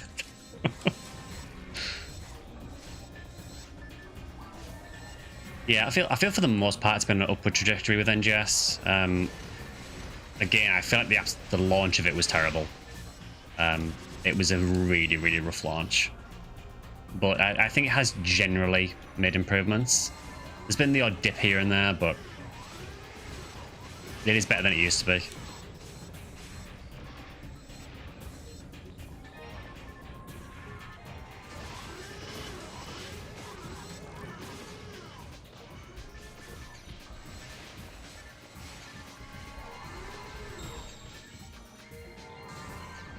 Okay, that is great timing on the mag invulnerability.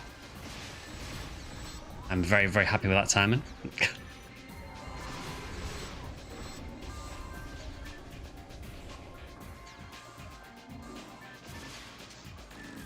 Unfortunately, I don't know if it's going to last for the massive Baron spawn.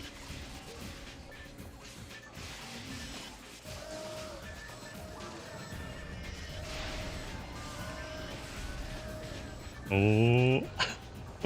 Yeah, we timed that badly. We went for the greed with Dark Floor, and then the invulnerability ran out.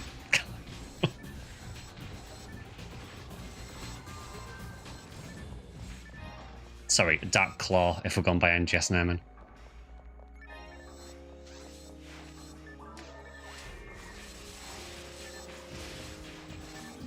Is rough launches just the half of the course of modern games? It feels like it.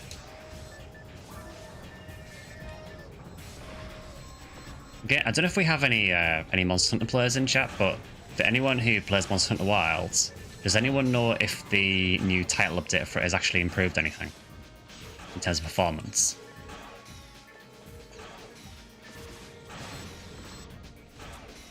I may have to just try it again and just see, but I've heard very mixed things on it. Monster Hunter player here, nice. Yeah, I've heard some people saying it's made the game worse. Some people have said that it's made no difference. Some people have said it's way better, so... Oh, we've got a bit of Burning Rangers.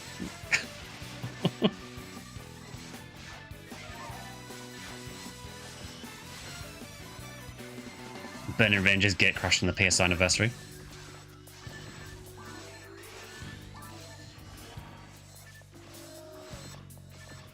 As someone who's played PSO on and off for the best part of 22 years on different platforms, would you recommend PSO 2? Would I enjoy it?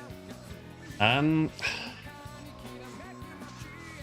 depends what you're talking about. So, PSO 2 base game is a very, very in-depth game. There's a lot to it. There's a lot of different systems in it. The story is very in-depth and goes on for a while.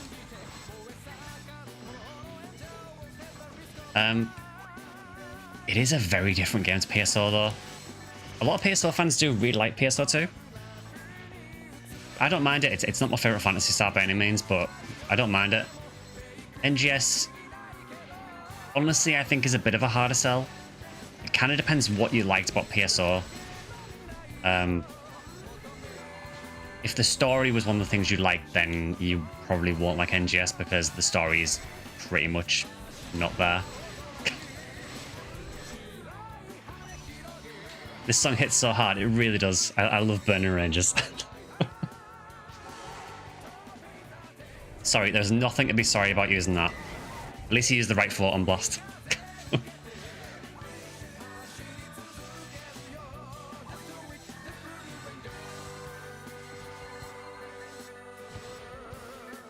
But yeah, I think you just have to understand that there is a very, very big difference between PSO and PSO 2.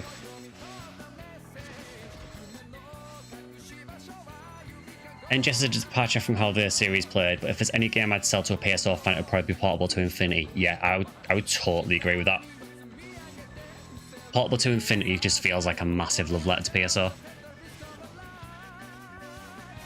Downside is obviously it was only released in Japan, so if you want to play it in English, you have to use like a translation patch for it. It is so good. Portable 2 is a brilliant. Portable 2 and Portable to Infinity are brilliant games, but Infinity particularly. Portable 2 was released in the West, so you can play that, but Infinity is so good.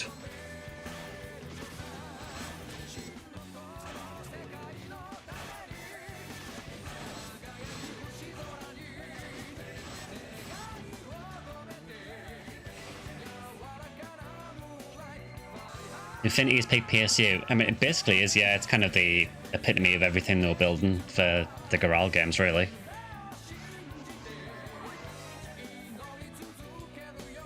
That is quite a lot of Sinnohs.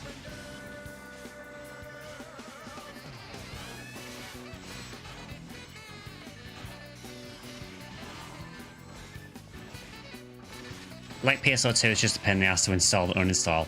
Yeah, I suppose if you're on the PC version, or the Steam version at least, the downside with PSO2 is that you need to install NGS. So even if you don't want to play NGS, you need to install NGS to be able to install PSO2. Because PSO2 is kind of treated as like a DLC for NGS. Barons. Had a 400-kilometer drive to get here for the stream. I appreciate it.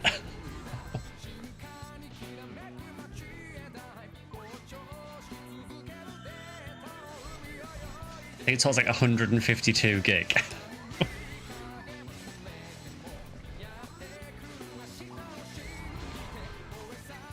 I really don't like Barons. Cease. Nope.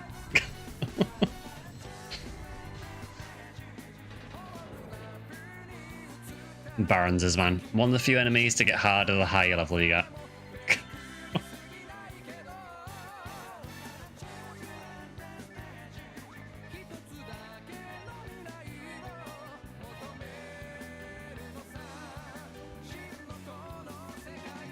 Wait, last time you tried to uninstall, it said failed to connect. Why do I need to connect to uninstall?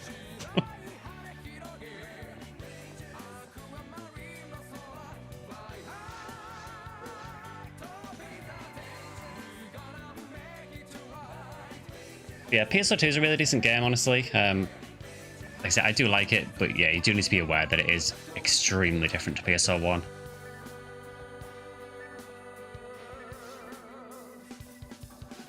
Strangely, I know we were talking a bit about Monster Hunter earlier. For me, one of the games that captured like PSO for me was maybe Monster Hunter World. Which I know sounds weird, but I don't know what it was about World, but for some reason when I played World, I got the same vibes as when I played PSO. It's like the only game I've had that with.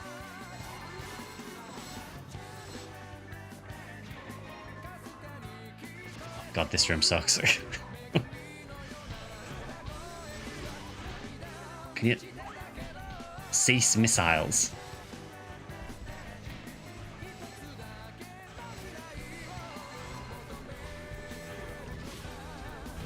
Sky, no. There you go. World is amazing. Looking forward to Wild's Master Rank. Yeah, I think I'm probably not going to play Wilds until potential expansion, and once I know said expansion runs okay. I mean, it runs... It does run on my PC, and it should. But it doesn't run as well as it should for the specs of my PC. I mean, there are people who literally just can't run the game. Yeah. I also, for me, even taking aside the PC issues, I just never enjoyed Wilds as much as World.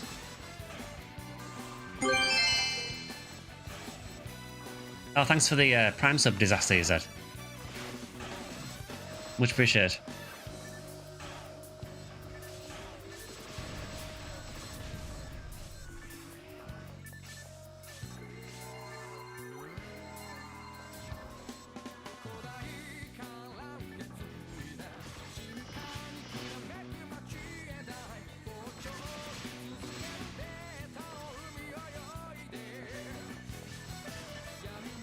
World at Rise. So I love Monster Hunter World.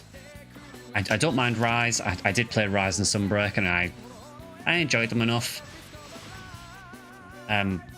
Rise was okay. The only issue I had with Rise really was the whole Rampage quest thing. I really didn't enjoy those because I'm not a big fan of tower defense games, and it kind of felt like they were forcing tower defense into my Monster Hunter games.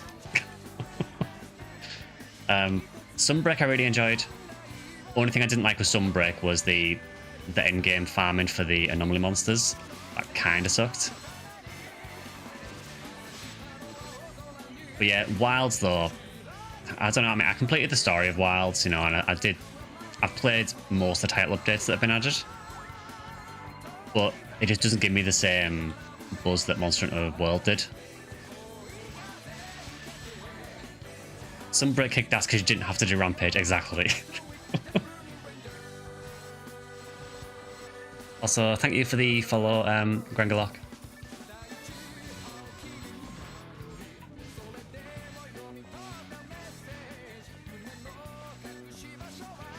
haven't played WoW since we fought Legigris. I have also not fought WoW since then now. I'm pretty sure I haven't anyway. I didn't bother with the Final Fantasy collab because it doesn't really mean anything to me. I don't play Final Fantasy 14, so...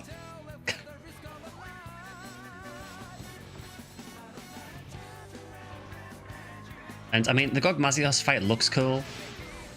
And it would be cool to fight Gog because I've never fought him in the other game he was in. But...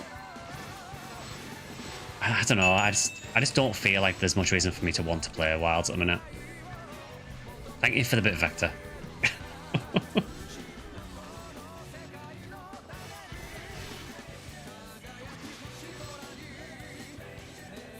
Are you also the same username on Twitch? Yeah, it's SectionSkyly on both YouTube and Twitch.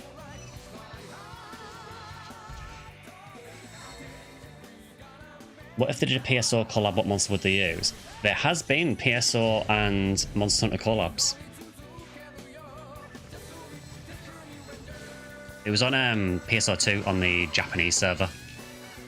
They did a collab with Monster Hunter. I think it was Monster Hunter Freedom Z, I think it was.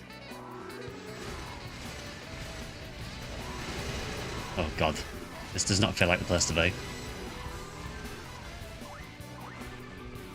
Never mind, they all killed themselves, more or less. I feel that was cheating. I hate when Barons do this. It's like, you think you're going to do a Photon Blast? No, I'm going to kill you while you're stuck in the Photon Blast animation. Thanks, Barons. Save us, Lucy.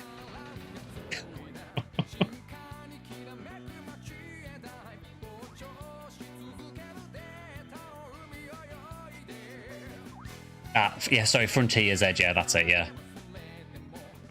I should know it was Frontier because it was crazy monsters. You are saved, thank you very much. Yeah, the PSO 2 collab with Monster Hunter, it was... I think they added a monster called... I think the Japanese name was something like Erizerion. It was this weird elder dragon that was like half fire, half ice or something. But they had that appear as like a boss spawn in PSO 2. Which is pretty cool. You could sever its tail and carve it as well. Another game kept alive thanks to fan servers, exactly. Thank you again to fan servers for games.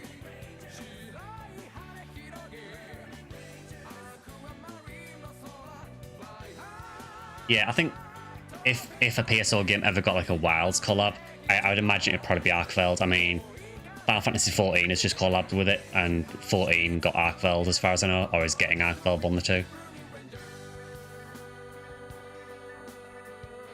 Livestream just after I watched the 25th anniversary. Welcome, Shiro. I hope you enjoyed the video.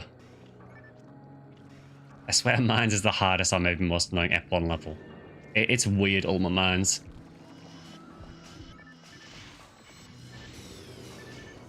Also, thank you for the follow, CSK.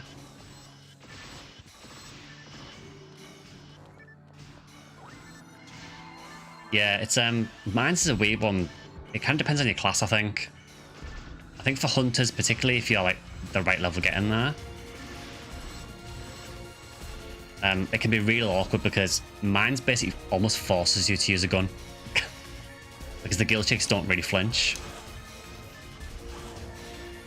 So if you try meleeing them, they just continually hit you. And then at high level, you just get killed by all the Sinnohs and Barons instead.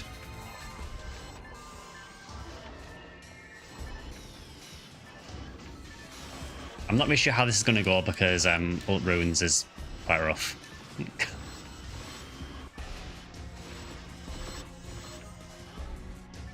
And Sky Ruins isn't too bad. You can get Lavis from these guys. I mean, not that we're gonna. It's gonna go badly. I appreciate the confidence.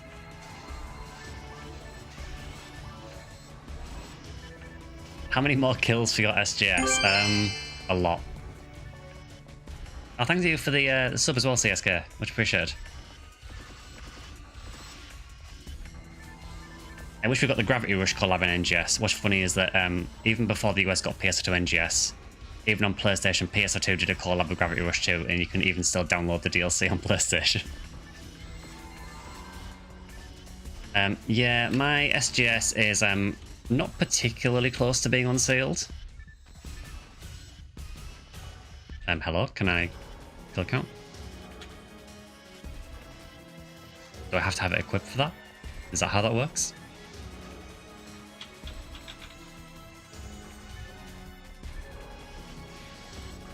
Yeah, I have to have it equipped, okay. Right, Steel J Sword, 598 kills.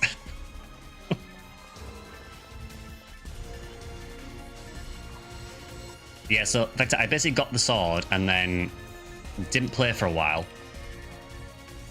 And then during events, there's kind of no point trying to unseal it because it's a waste of time. So I'm kind of waiting for the event to finish so that I can then not feel like I'm wasting time. And then I'll go and unseal it. It's actually worked out well though because I got 2 limiters, so I can unseal the limiters at the same time. But yeah, it's a while off. Still can't see if you kill with text right. It does as long as you get the killing blow and the sword is equipped when you do it.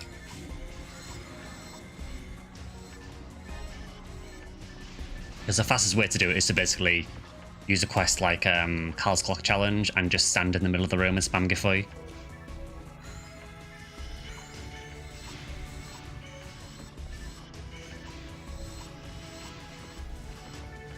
Phantasy Star Nova exists. I mean, I did say in the video that there are some Phantasy Star games I haven't got around to yet, and that is one of them.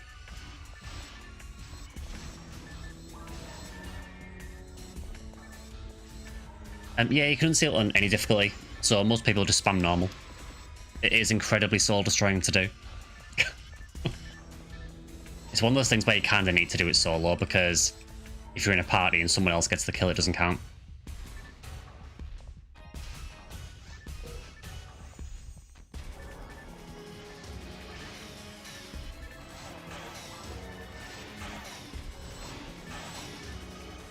Yeah, it's just the number of kills you need for it as well. It's just a ridiculous number. You know, it's 23,000, so... Hey, Jaffy, good to see you. Yeah, today is the 25th anniversary. It's kind of a weird feeling. I'm happy, but I'm almost a bit sad because, like, I'm happy that the game's getting some recognition, you know, from people online for the 25th anniversary. But it's just sad because it makes me realise how old the game is and how old I am now.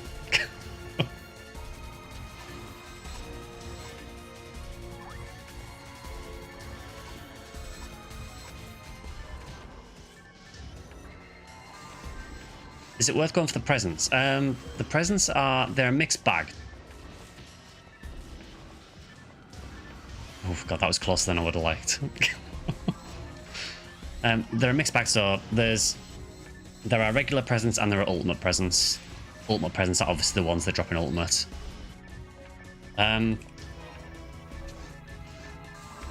There is a lot of different stuff in the presents, so the sort of consolation prize, if you like, is a photon drop.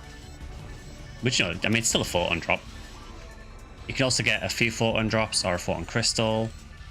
But there is some really good rare presents as well, so... You probably remember last year I got a 75-hit caliber in one of them, which you can make it obviously into a Dark Floor. This year there is actually, I can't remember if it's 1 or 2. They said there was 2 on the news post, but I think they said one of them isn't working yet, so I think at the moment it's just 1. There is a new mag cell, which is called Gift Wrap, which turns your mag into a present.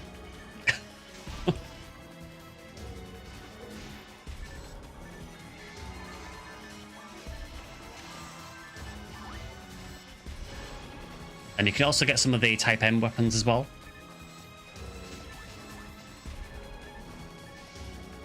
So, for example, these mech guns I'm using, the ones with the white photon, these are the Charge ME mech guns. So you can get these from the presents. You can also get Berserk ones. There is a Charge or Berserk shot you can get, and a few others. Got Berserk gun, don't know if it's good. I mean, it'll do decent damage.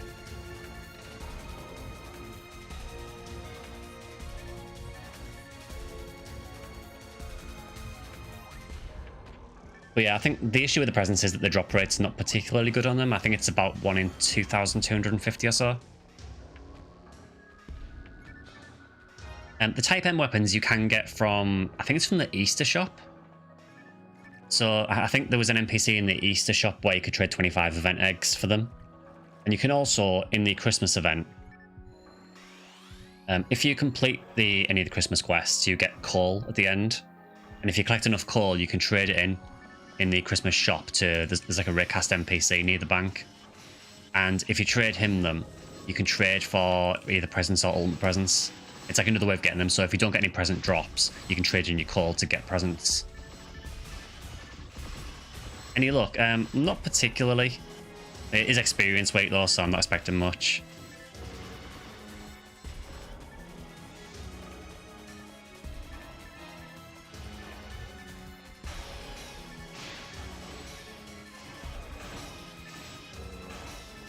Yeah, so for the unsealing, yeah, I would recommend either doing Cal's Clock Challenge in episode 2.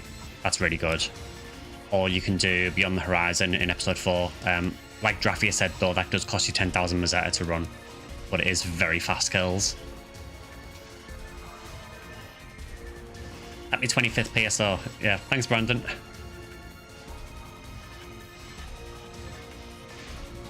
Currently handling adult responsibilities. Don't know if I'll be on today at all. Nah, no worries. I guess this is kind of the sleeper week, isn't it? So, you know, if you're after rares, this is probably not the week for it. But if you want to level characters, you know, obviously it's amazing.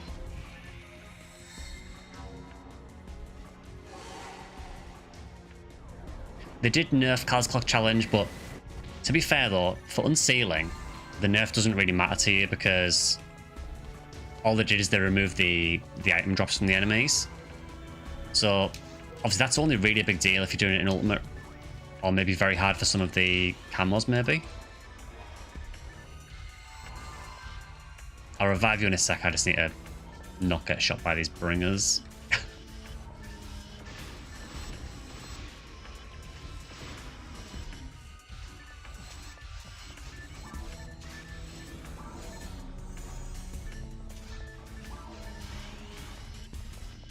Yeah, it's only 10,000 Mazetta to run, but yeah, if you're running it a lot to unseal something. Because the thing is, you don't tend to run the full quest for Beyond the Horizon. You tend to run, if I'm doing it, I tend to run the creator part and then the creator interior part and then reset, which is a few hundred kills. But yeah, when you're running it a lot for, you know, 20 odd thousand kills, it racks up the cost quite fast. But you do have Cal's Clock Challenge as like a free alternative. Doesn't have as many monsters, but it's still really good. Honestly, as well, while the event's on, I mean, you could even use these Fiasco quests. That's a lot of enemies. Downside with these, though, is you do have to like run around. Whereas for Cal's Clock Challenge and for Beyond the Horizon, you literally stand in the middle of one room and everything spawns around you.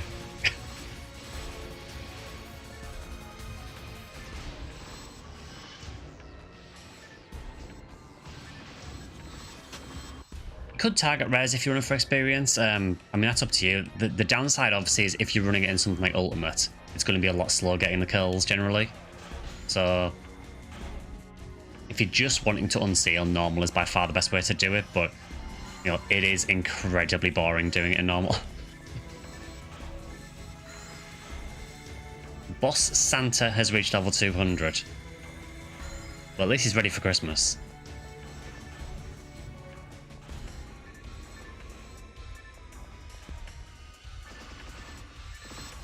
I think that Boss Santa guy, I think he was the first person on the server to find the gift wrap presents, which is hilarious.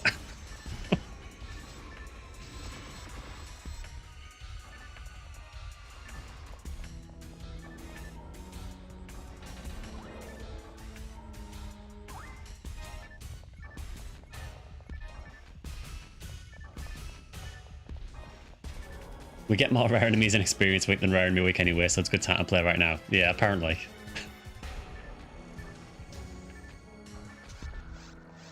Oh yeah, also welcome to this room. So because there weren't enough enemies, now we have poison to deal with as well, and I don't think there's a way to turn it off. So have fun with that.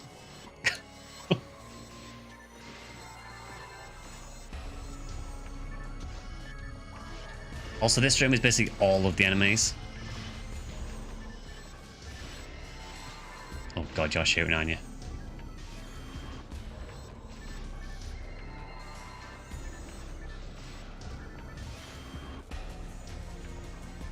That was a terrifying sequence of events. All I saw then was just Megid and the bringer shots. Just everything that can kill me, basically.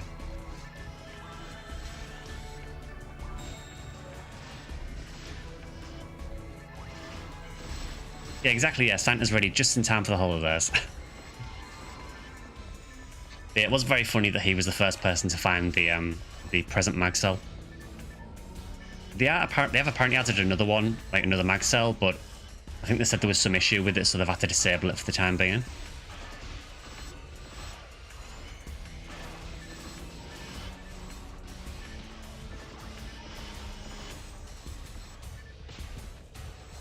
P1 chance is double, is doable.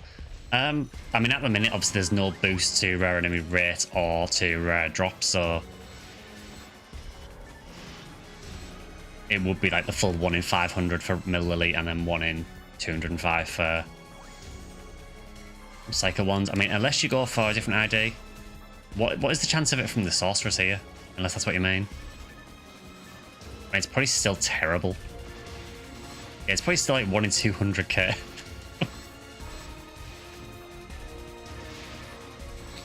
I mean, stranger things have happened. You know, we have had drop that rare before happen.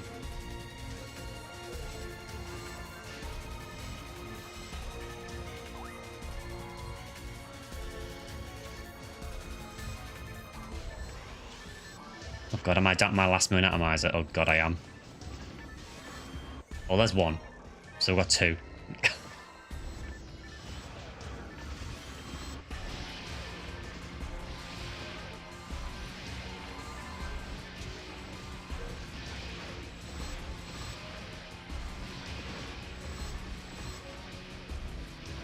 Yeah, Skylight Ruins is a bit of a mixed bag. There's some okay drops here, but there are definitely better IDs for it.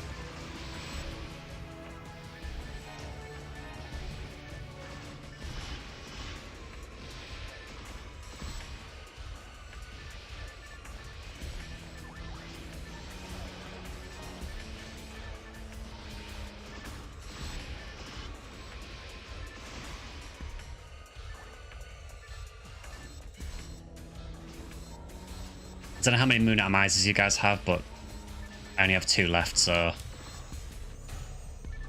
15 minutes for a quest is too long. I mean, to be fair, if you've got like a high level party that can lock down the spawns, it is a fair bit quicker.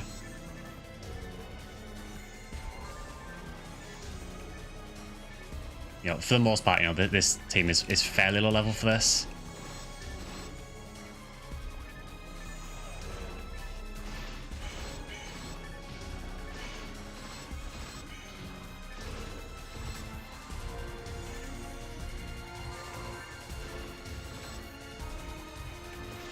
But yeah, the Christmas quests are quite long enough for the most part. It's just that because this team is fairly small. Is our health low enough?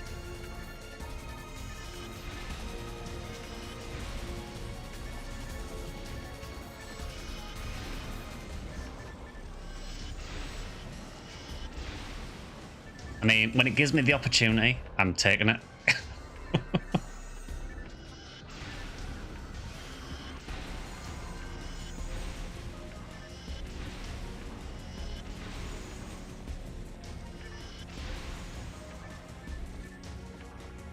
Okay, I'm now not invulnerable, so I should probably heal. And everyone's dead. Okay. Sword animation for females is actually good. I like it. The 3rd hit's pretty terrible. The floor is cold and smells like feet. I have 1 moon atomizer left, so whoever I revive needs to help revive the rest. And then we're on our own. Godspeed.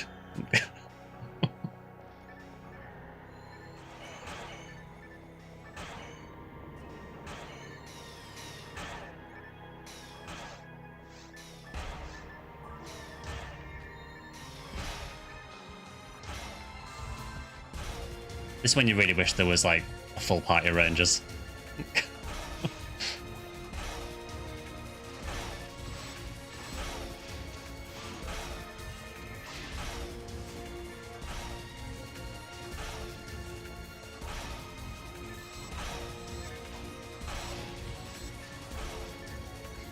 Doesn't help the bull claws just don't really flinch much. So unlike with your third hit, they tend to really flinch much. You need more Huni walls, then it's a party.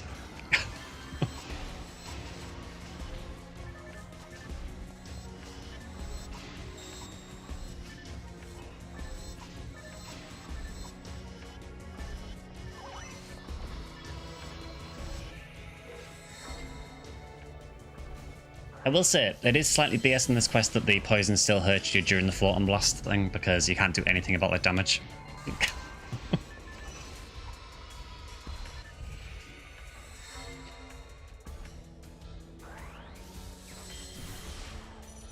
Solo levels can easily take 50 minutes depending on where. Yeah, some of the quests are really long. Again, I think if you're running these with, 4 players that are high level, because realistically, especially if you're doing Ultimate Ruins, it is targeted at a higher level anyway.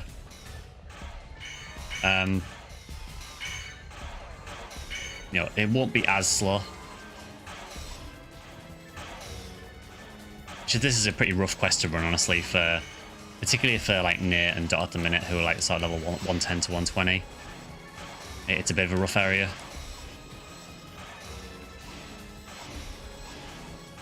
I mean, the Bringers can still one-shot me if I'm not on full health. Or just have forces and rangers with tons of air weight, yeah. It does, to a degree in PSO, it does kind of feel like Hunter is kind of hard mode. Maybe except Hucast.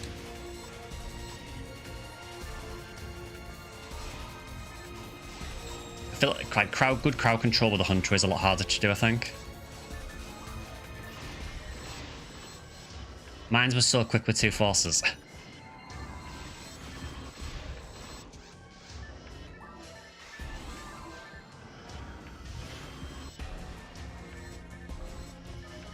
That is a lot of Bringers.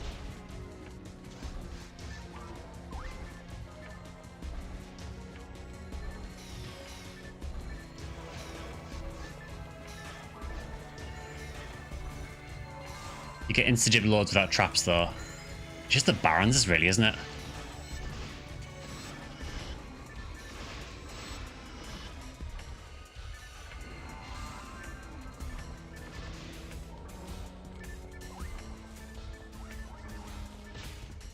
Oh, I just survived that one. That's what I mean about the Bringers.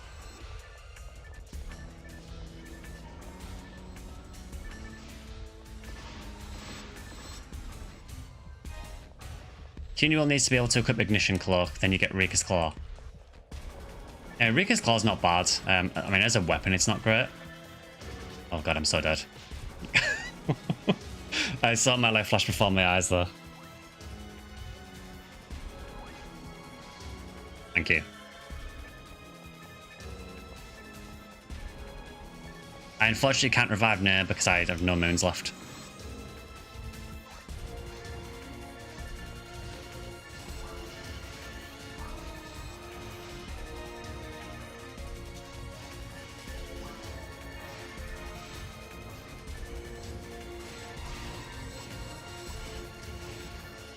You can use Rika's Claws at Hunuel, yeah. You can't use Ignition. Well, you can't use Ignition Cloak or anything though. They're force only.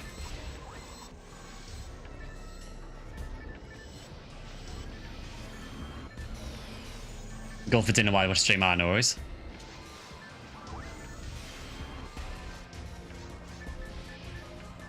Honestly, the most annoying thing about the Bringers is just the fact they de-equip your weapon. It's just mildly annoying.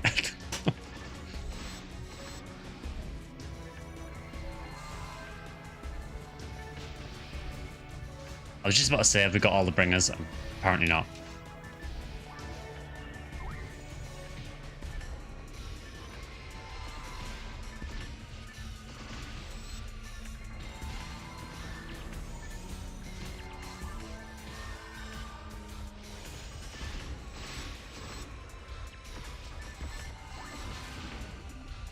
That hit me after it died, come on.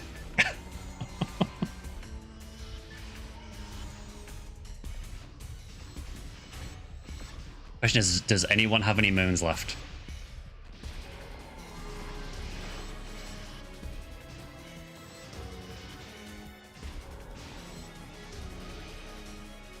I'm gonna guess maybe not.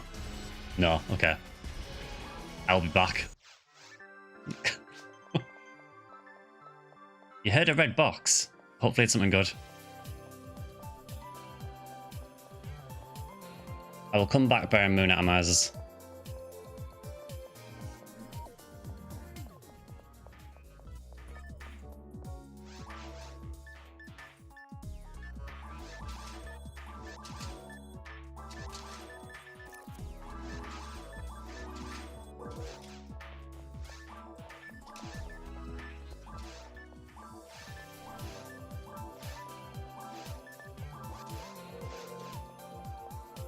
Question is it going to make me run all the way through the areas? No, thank God. Yeah, I don't understand the logic behind not allowing telepipes for this. Because it doesn't necessarily make things harder because, you know, if you die, you just go back to Pioneer and then run back through. But it just makes things more annoying. I don't really get the logic of not allowing telepipes, honestly. You've got this. You're going to solo. Right. We can run in and then I will revive. I think Nair must have gone back to Pioneer, but we should be good, I think.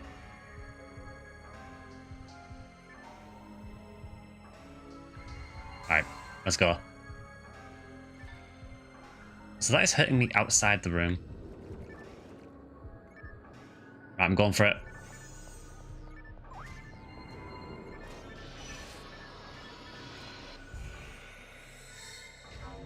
I'm there with y'all in spirit.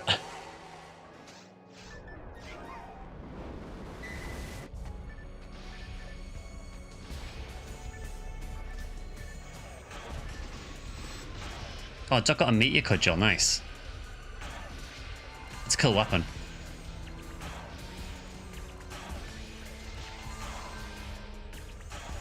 Oh, this is hell.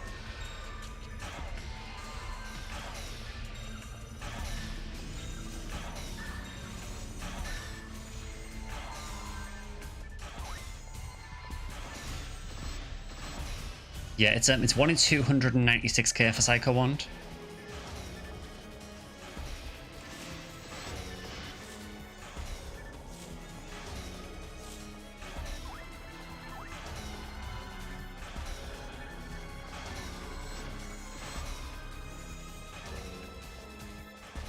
I do wonder how many more spawns are after this, or if this is the last one. I can't remember.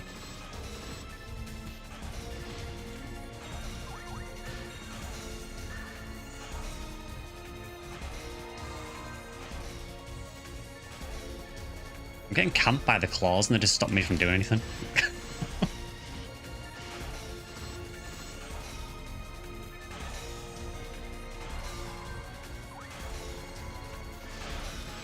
Slicer of Fnatic them all. I would. The issue is I don't have a Slicer of Fnatic. So we'll use the next best thing. Good old Disco Braveman.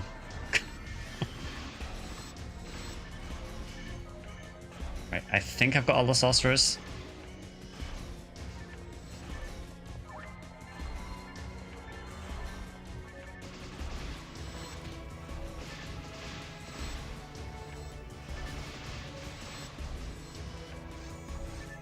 Oh god, there's more. How is this still at the end?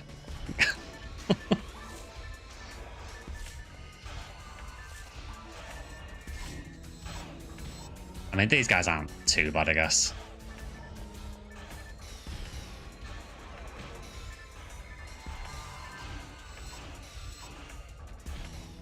It is really funny how weak CLJ Sword is. It's really not a good weapon.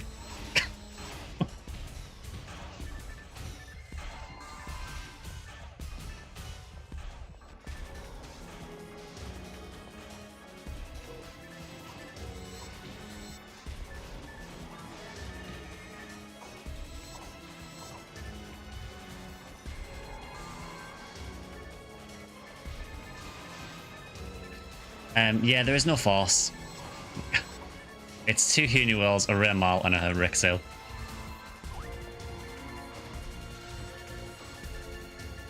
I would suggest this is probably not the ideal party composition.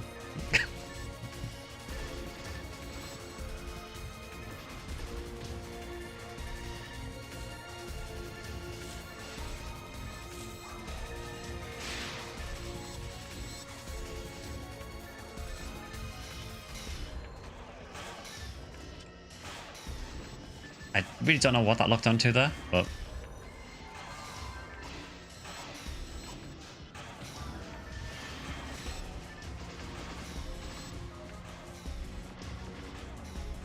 I think part of this as well is just I think generally they're a bit under level for this.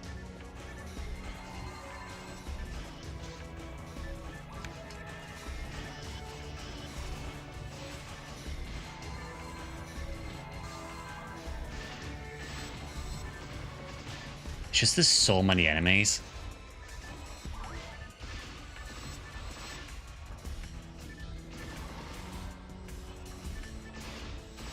I mean, don't get me wrong, it's great for farming stuff, particularly in Rare Drop Week. If someone makes a PSO knockoff, they should call it Phantasy Sons Online or FSO. Well, the timer has stopped, that is good news. These must be claws that were created by Bullclaw, because they're not counting towards the enemy count. But hey, we did it.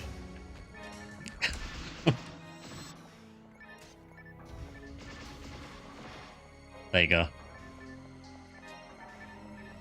And we got absolutely nothing for it.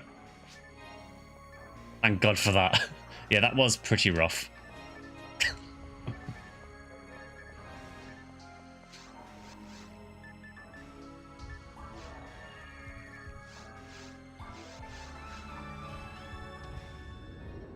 But hey, we managed it.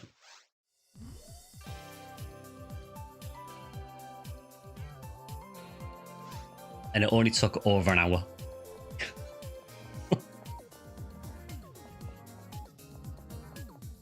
Also, yeah, just anyone who doesn't know, all the NPCs in these quests have really weird voice lines. Some of them are things I don't really want to show on stream because I don't think they're really suitable. I can't remember what Ash says.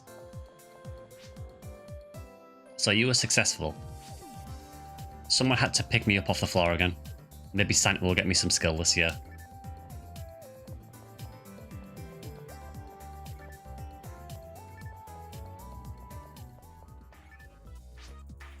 Do you hear that?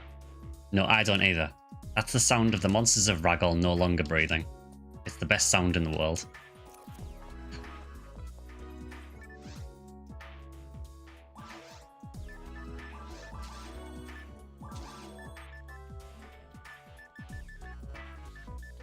Yeah, and there's one NPC in particular in this quest that I spoke to last year and regretted it.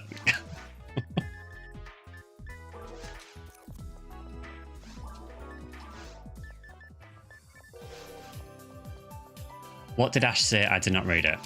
For you, Vector, I will do it again.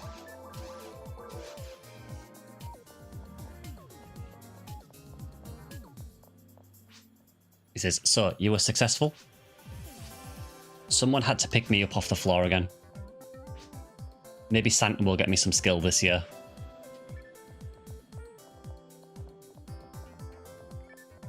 Yeah, it's this boy here.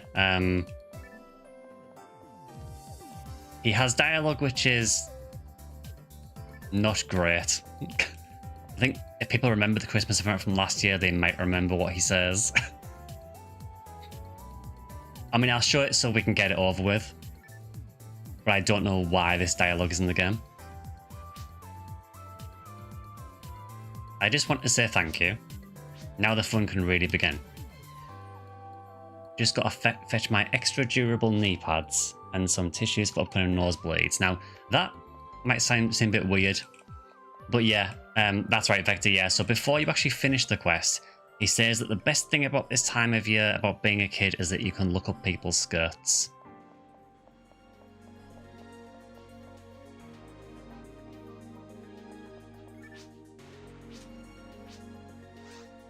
I would personally suggest they remove that dialogue.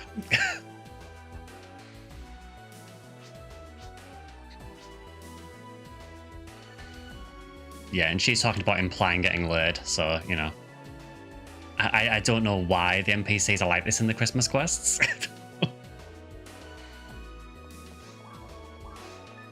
Needless to say, these are not official Sega quests. That should be very obvious.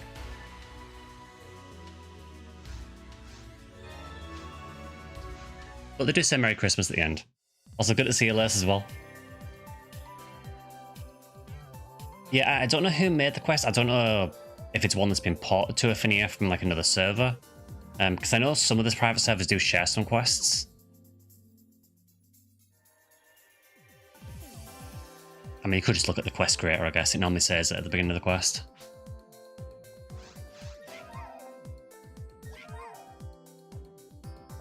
Oh, yeah, also, for anyone who didn't get it, here's the PSO 25th anniversary symbol art.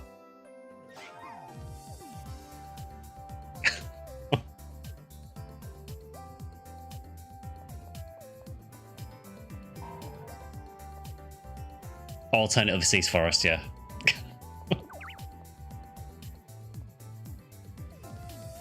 I remember all the drama about stealing quests. Yes, there has been drama about private servers stealing quests from each other. I have a 135 rail mile and a 1224 mile if you want that instead. It's up to you what you want to use now. I mean, I don't know what to run next, honestly. I'm guessing the other guys are probably in a quest at the minute.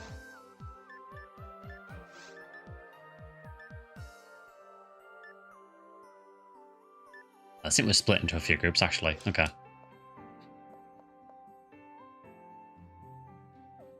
Yeah, that was really tough. I mean, if I'm running that, if I was running that on Skyly for a cave drop, I would probably just do the caves part and then reset, honestly. Because going through Skyline Mines is just almost pointless. There's next to nothing there. Left need a nap. Have a good rest of your stream, Mal. Thanks, Vector.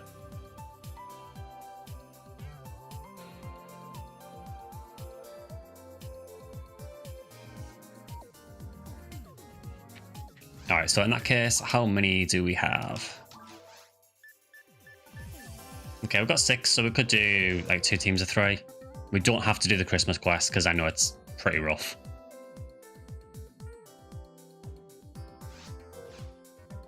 Reverser is free of charge. Yeah, so what have we got? We've got what? 2 hunters. We actually have 2 hunters, 2 rangers, 2 forces.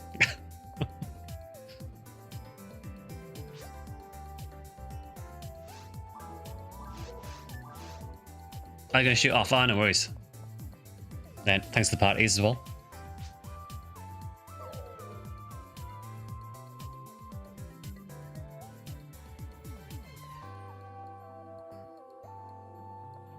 So, what were you after, Porkins? Were you after... Is it still Heart of Laconia Max that you're after?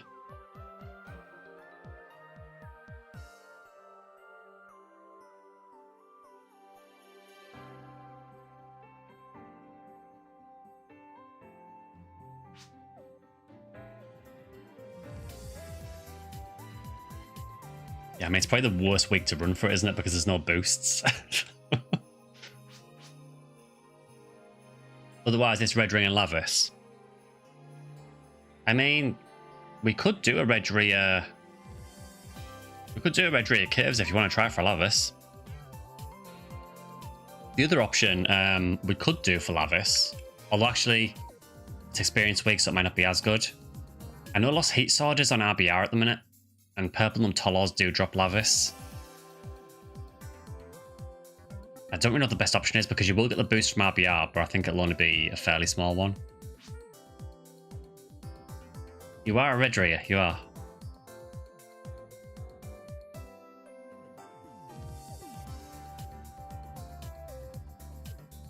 Yeah, so I guess we could do... I mean, the Red Ria Cave quest for slimes, it is really good for slimes. So I guess if you want to go for Lavis, we could do that. Yeah, if anyone else does want to join, we can get some other parties going if there is anyone else. We seem to have landed at 5 people again, which seems to be the same every time we do PSO. We always have an odd number.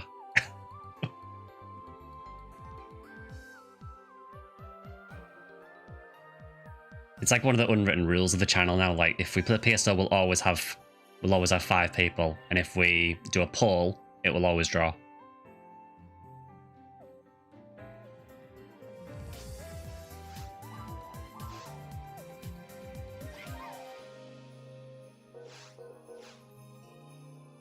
Yeah, so I don't know if you want to make like a Red Ria Caves run. So I guess we've got, what, 6 people? I mean, we could just do 2 Red Ria Cave runs. If I go and get my Red Ria as well. We could have 3 in one game and 3 in the other. I think that probably works out. I would suggest just resetting after caves though, probably.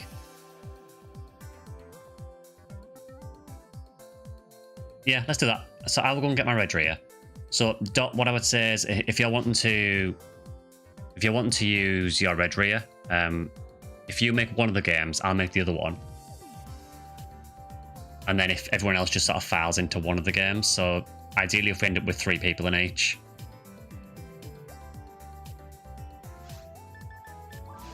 So I will go and get my Red Ria.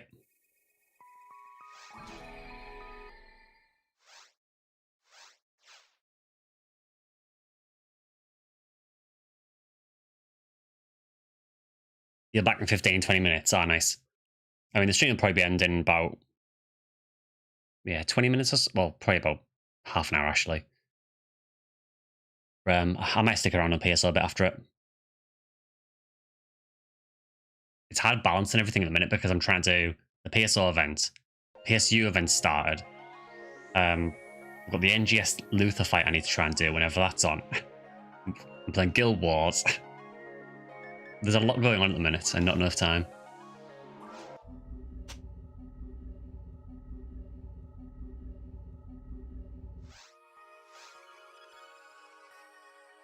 Yeah, also, thank you to everyone coming out today. Seem to have like way more viewers than usual across YouTube and Twitch at the minute, which is really cool.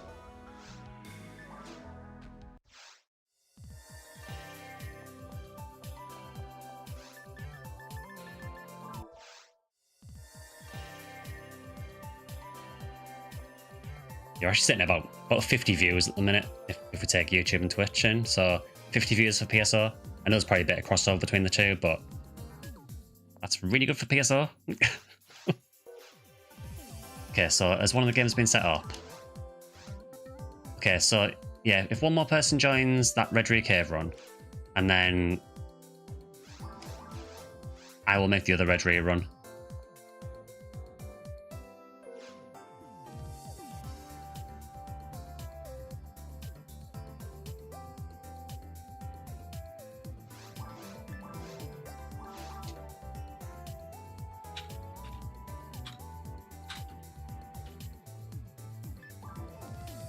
So again, usual password.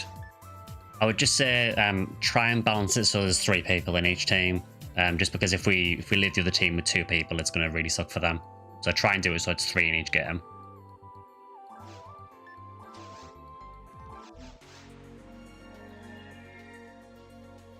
Been leveling up as you all have been. Playing along has been a good night. Glad to hear that. Yeah, I think if you want to level, now is the time. You know, for all of this week until next Sunday, you've got 200% experience. 225 if you run it in an RBR quest.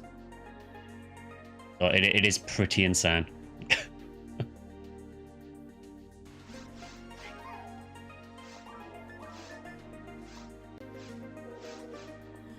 Okay, cool. We've got our 3.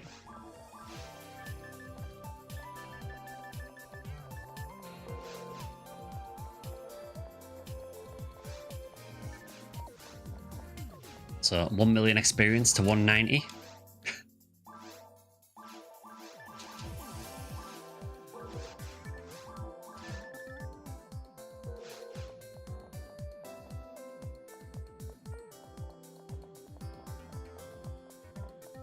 Yeah, so for me, I'm totally fine doing a reset after either caves or mines. Red Ria Mines is okay. There is the Heart of Sorcerer's Cane from Guild Chicks, which is nice. And I think it's Kasami from Sinnoh Blues. Apart from that, it's not great. Which quest? We're going to do Christmas Fiasco 1. It's really good. If you've got a Red Ria character, it's really, really good for hunting Lavis. Admittedly, this is not the best week to do it, but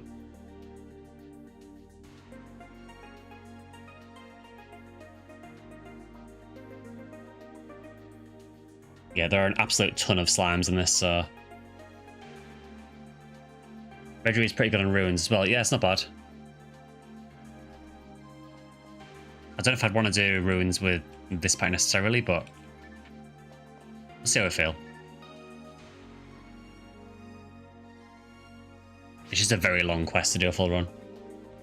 I made a single attempt for Red Ring and Heart of Laconium last week. Yeah, it's kind of like me. I barely played at all. I did the one stream, and then I think I played once or twice for a little bit, and that was it.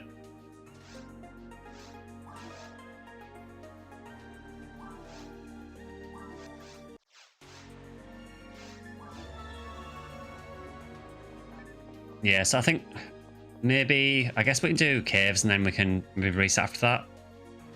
Unless anyone really wants Heart of Sorcerer's Cairn.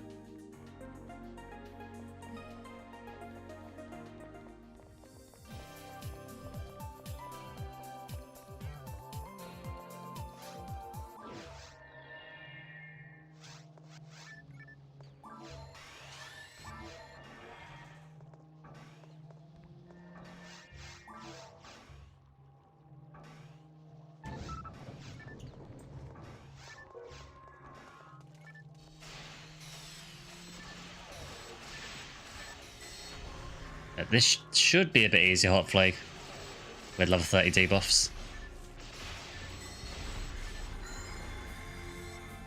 The downside is I hate how much like force damage gets nerfed in Ep1.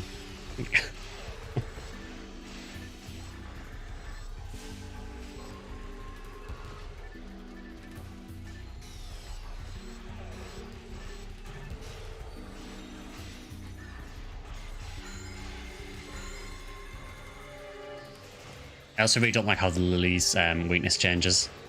Because in single player, it's really, really easy with a 4C. You can just run into the middle of the room, spam Rosonda, and kill all the Lilies in a couple of hits. But you can't do it in multiplayer because they're either immune to lightning or really resistant. You have to use ice, which doesn't have as much range. It just makes things a bit awkward.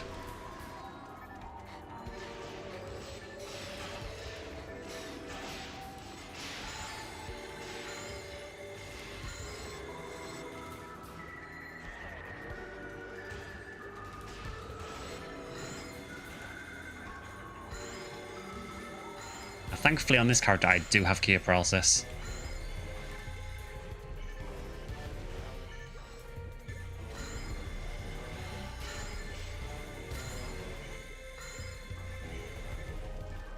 Yeah, I think they're all split. Oh, Nate got a presence.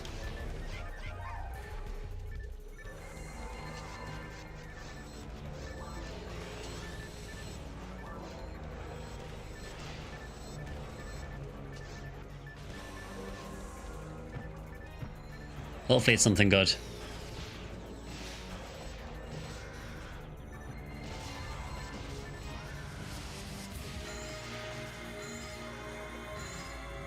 I think the good thing about the presence is, even if you get the constellation one, it's still a photon drop. It's still at least useful.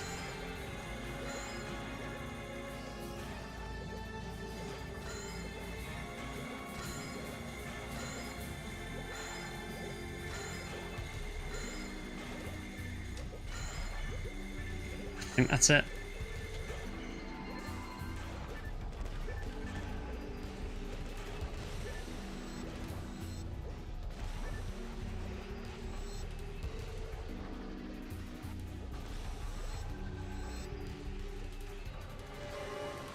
Oh, Nick got a guard wave as well, nice. That might actually be really useful for you as well if you don't have better armor. Guard wave is really nice. I've seen a ton of guard waves drop doing this as well.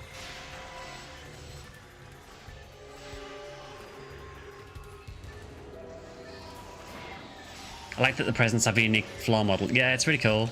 I do like that. I think that is a thing from the actual online servers, because there was a quest where you could get things gift wrapped. And I think they've used that model, I believe.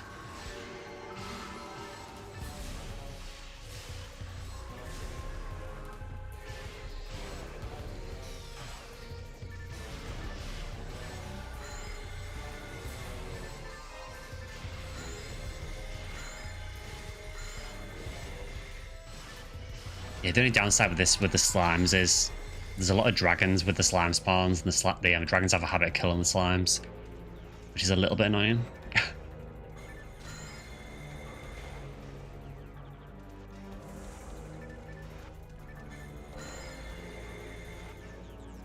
Was it just the one slime this spawn? Yeah, I think so.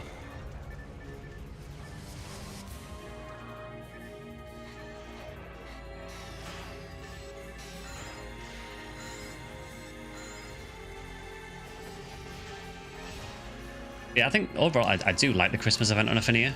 I've done it a couple of times now, and I do enjoy it for the most part. I think for me, it's probably my favourite event behind the anniversary, because anniversary is by far the best. But yeah, Christmas event's pretty fun.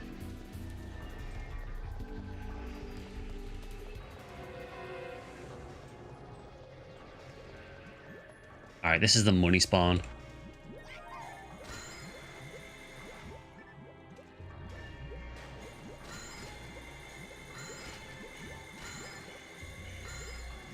Can you now see why this is so good on Red Radiant Lavis? Not that we're getting red slimes, of course, but if one did show up.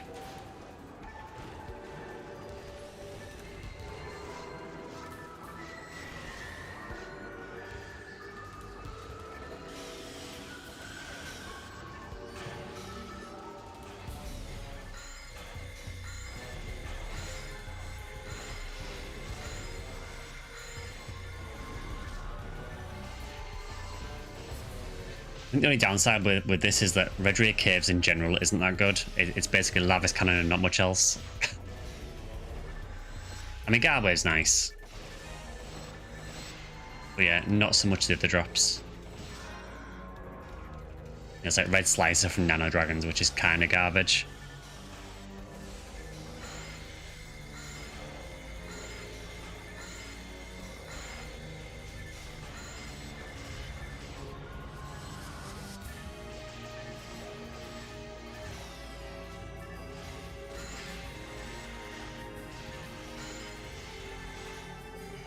Come on, slimes, we just want a red one.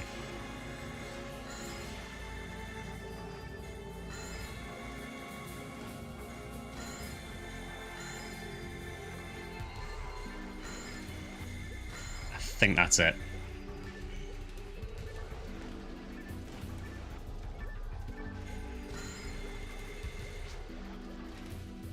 Julie Slime is close. I mean, I hope so.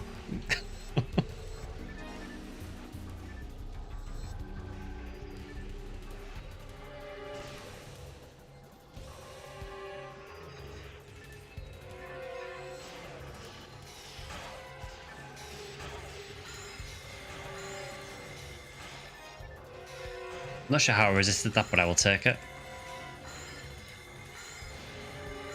Calling it a night, happy anniversary, everyone. Counting down to the 50th now. Oh god, don't. Yeah, good to see you, David, and thanks for the runs as well.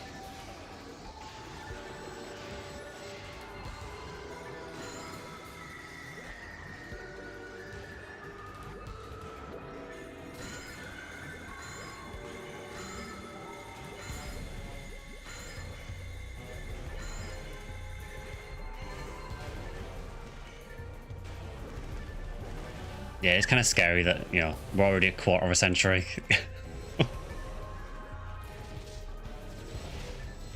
After the stream, I am going to go and check Sega's Twitter because I do want to see if they actually mentioned it at all. But before the stream, I couldn't see any mention of it.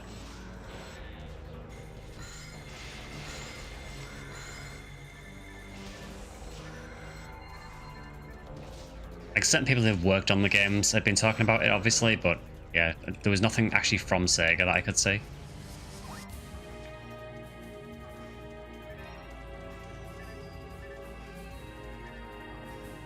Funny enough, I think the only thing I did see was a post for NGS, which was advertising a AC Scratch. Which probably tells you where their priorities are.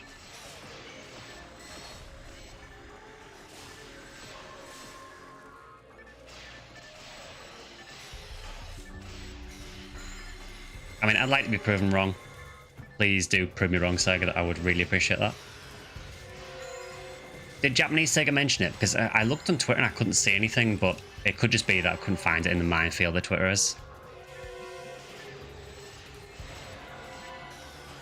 I know I definitely saw that Japanese Famitsu magazine talked about it. And they've obviously, I mean, Sega have made mention to it on other days. I couldn't see anything when I checked earlier today. But again, I mean, a lot of that is just like the visibility on Twitter. Sometimes you just cannot find stuff on there.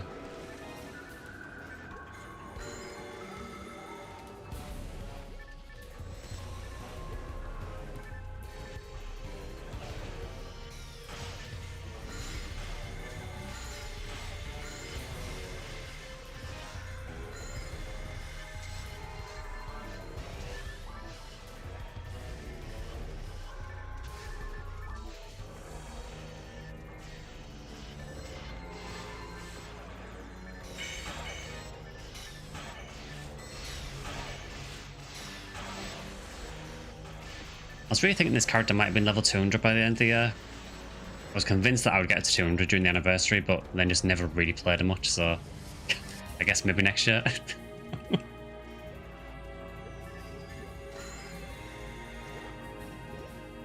Logging in so we have an uneven number of people again. Brilliant.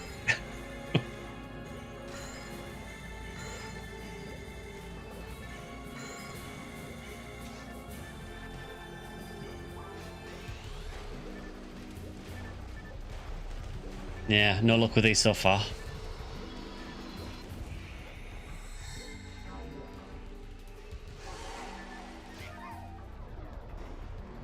Excellent choice of Photon Blast.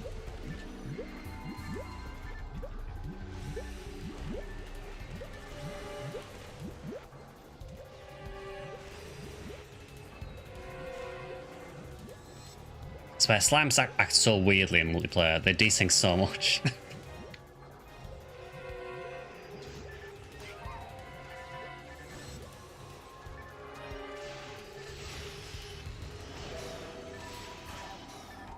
I wonder what the present was that Nair got. Did the PB completely whiff? I'm not sure. I mean, to be honest, even if it didn't, as much as I love Fowler, it really doesn't do damage.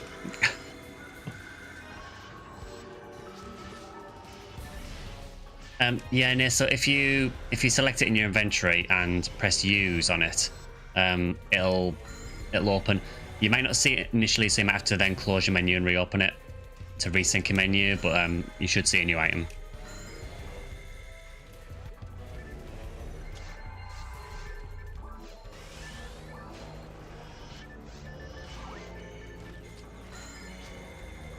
PD, okay.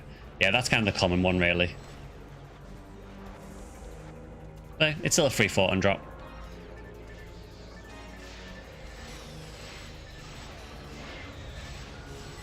For what it's worth, I think the really, really good presents are pretty hard to get.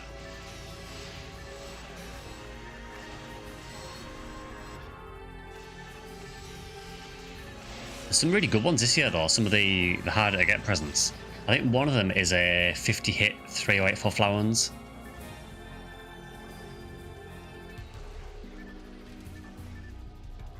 Which is very, very nice if you play, particularly if you play Honeywell.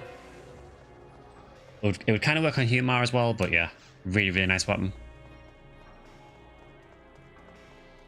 I think there's a Galatine in one of them as well. I think it's either a 20 or 30 hit Galatine is one of the presents.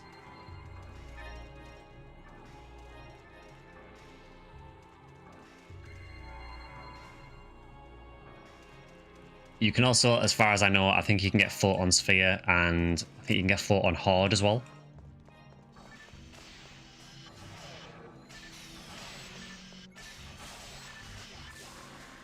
I do get what you mean, though. Sega doesn't mention this series enough for being one of the biggest names, and PSO's release being as important as the Dreamcast itself. Yeah, it's been very conspicuous by its absence, really, with how much they mentioned it. Obviously, I mean, it got talked about a bit for the NGS stuff, obviously. But let's be real, the reason they're doing that is because they're promoting NGS. It's not because they're really too concerned about PSO. It's more just to put new content in NGS, I guess. Which I totally get. But yeah, I think the franchise as a whole just really doesn't get talked about a great deal, which is kind of a shame. It's a really pioneering franchise, and I'm not even just talking about PSO, now I'm talking about Phantasy Star in general. Also, thank you for the follow, Dr. Mega Man PhD.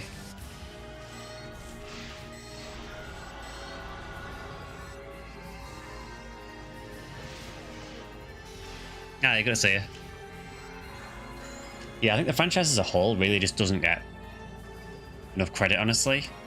I mean, if you go right back to like 1987 for like the first game in the franchise, you know, it's obviously a very, very early JRPG. Not the first, admittedly, but you know, it's a very early JRPG. It is, to my knowledge, I think it's the first JRPG with a female protagonist. I think you can guess how I feel about the original JRPGs, yeah. I would assume you're quite a fan of them. For what it's worth, I am as well now.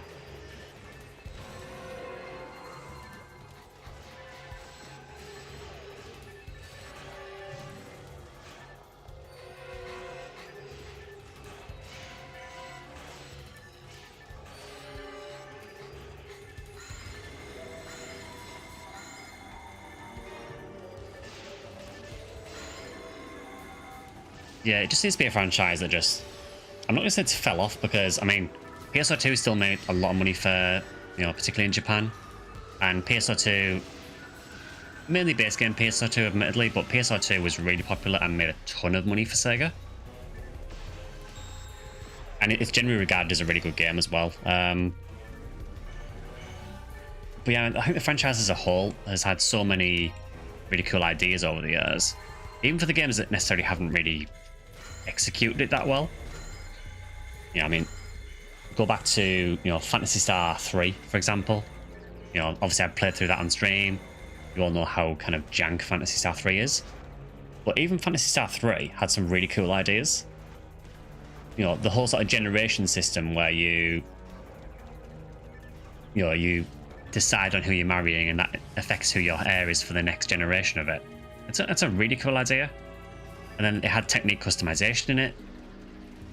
It was really well thought out, it just wasn't executed that well.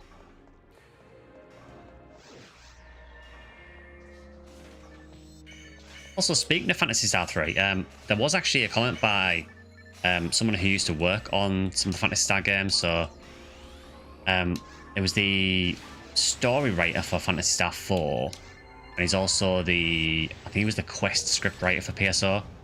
And he said that when he was developing the sort of the worldview and like the quest ideas for PSO, one of his main inspirations was Phantasy Star 3.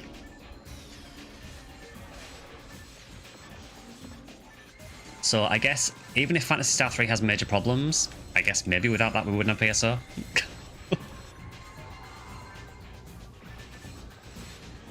And when I went back and had a look at it, you can kind of see it. There's like elements of like the designs and stuff in 3 that kind of carry over to PSO. I'm thinking particularly like things like the designs for like the design for Ren.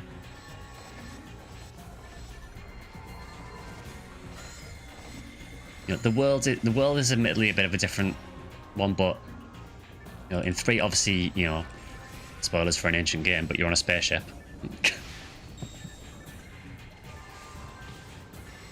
You can tell they love Phantasy Star 3 with Episode 4 especially. Exactly, yeah, I mean, you know, Episode 4 literally uses remixes of the music from Phantasy Star 3, so...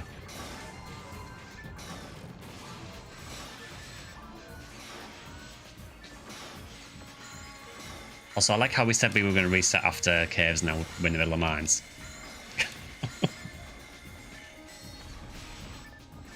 Yeah, we'll keep going for a bit.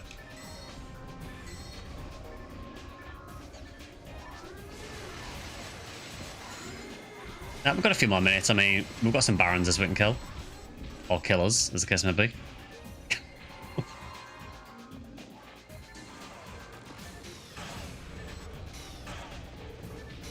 Yeah, 3 is a weird one. I'm very, very glad that I played Phantasy Star 3. I don't really intend on playing it through again anytime soon, but I'm glad I went through it. PSO remains the only Phantasy Star I ever played. I mean, it's the one I started with. I didn't know the franchise existed before PSO. think it's the same for a lot of people. I think a lot of people, that their gateway into Phantasy Star was through PSO.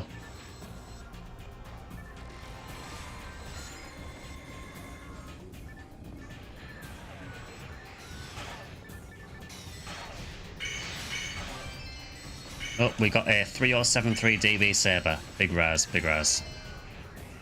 And a PD from a Canoon. I mean, I'll take it.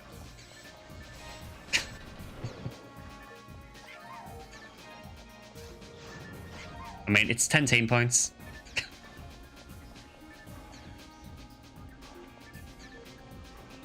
Should we do you want to do one more room and then we'll finish after that, maybe?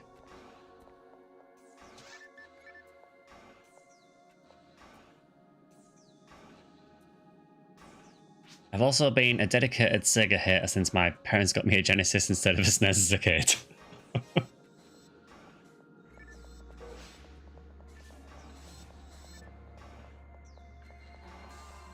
Yeah, I was never a big Nintendo guy as a kid. I mean, I had a Game Boy, I had a Game Boy Pocket, but I never had like a NES or a SNES or anything. I was always Sega.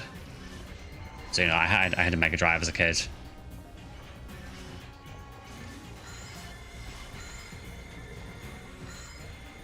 I think for me it didn't matter really because I think I had at least a couple of friends that had like SNES anyway, so if I wanted to play a SNES game I would just go over to their house and play it there.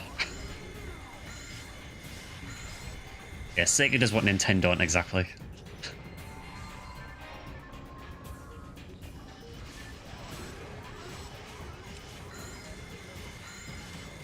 So what I'm going to do is stand here and spam Rabata.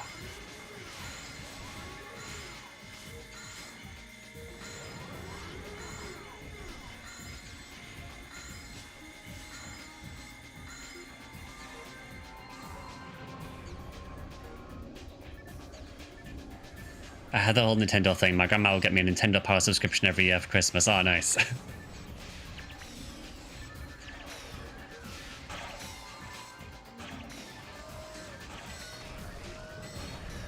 Yeah, Sega does what Nintendo won't leave the hardware game. Oof. I would say too soon, but... You have the Nintendo Power helpline on speed dial. Yeah, back in the days where you'd ring a phone number to ask for cheats. And ask for help with games.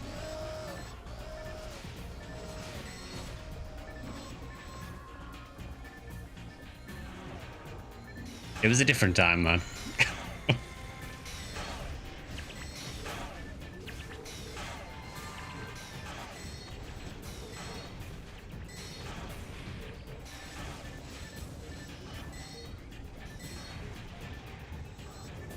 I think it's crazy when you compare Nintendo and Sega though, especially from like the Japanese standpoint. The difference between the two companies is gargantuan. Again, for me, I will always be like lifelong Sega for life. But when I went to Japan and you went to like some of the merch stores there, like the Sega store was pretty good, but the Nintendo store was legitimately about 5 times bigger than the Sega store.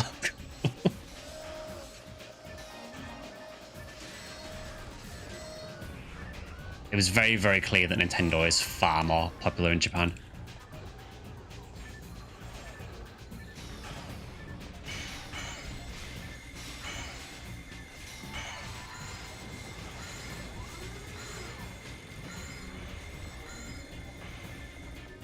For me, it was always the music on the Genesis. Every time it sounded tinny and samey. And for me, I personally, I love how the Genesis sounds. I mean, obviously it varies game to game. I mean, for me, one of the greatest soundtracks of all time for me is probably Streets of Rage 2.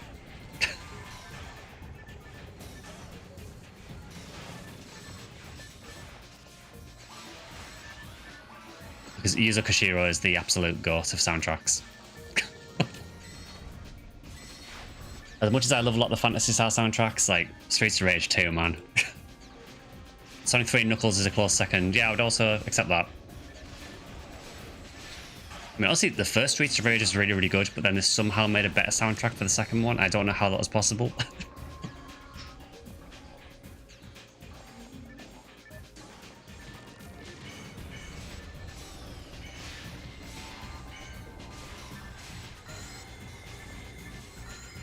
Yeah, I also like the Shinobi soundtrack, so, I mean, I had Revenge of Shinobi when I was a kid, and I remember loving the music in that as well. And I think the Golden Axe, like the first level music from Golden Axe, is sort of ingrained into my head, and I cannot get rid of it.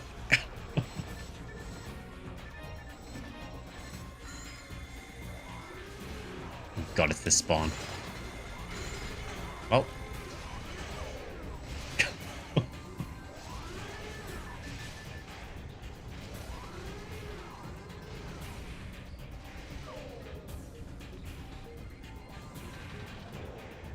Oh, near carry does. That's what I mean about Barons is. So the only person that survived that was the lowest level character. Like, why is this a thing, PSO?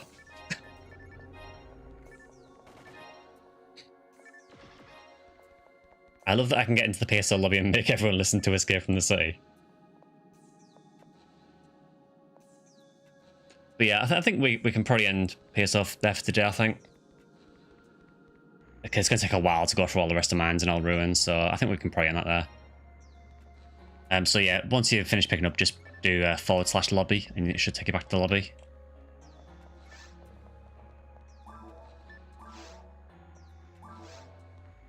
That's cool, you can do kill counter in the quest. Didn't realize you could do that.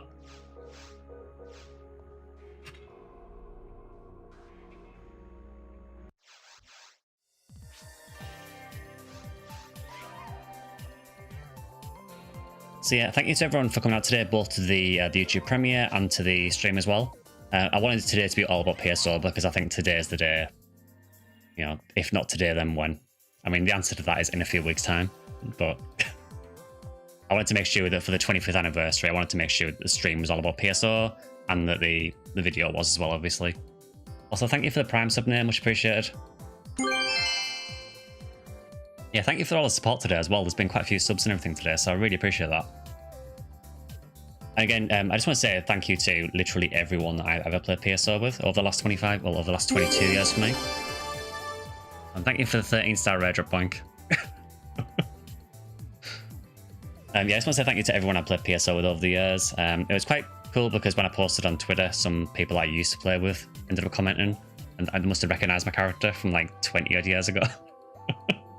Which was really cool to see, but yeah, overall, it should be very apparent. I just absolutely adore this game and the franchise as a whole, but PSO specifically.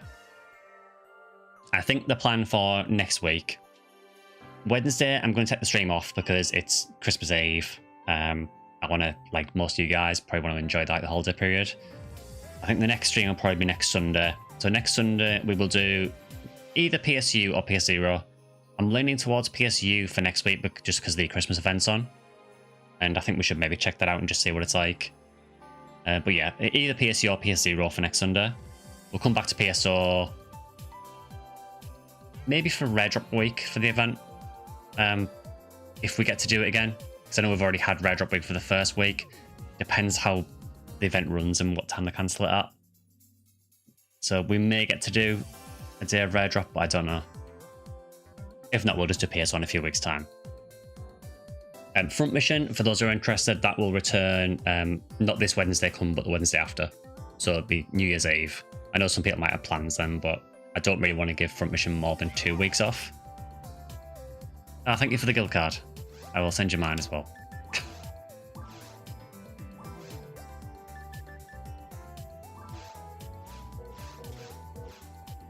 Yeah, again, big thank you to everyone who's come out today.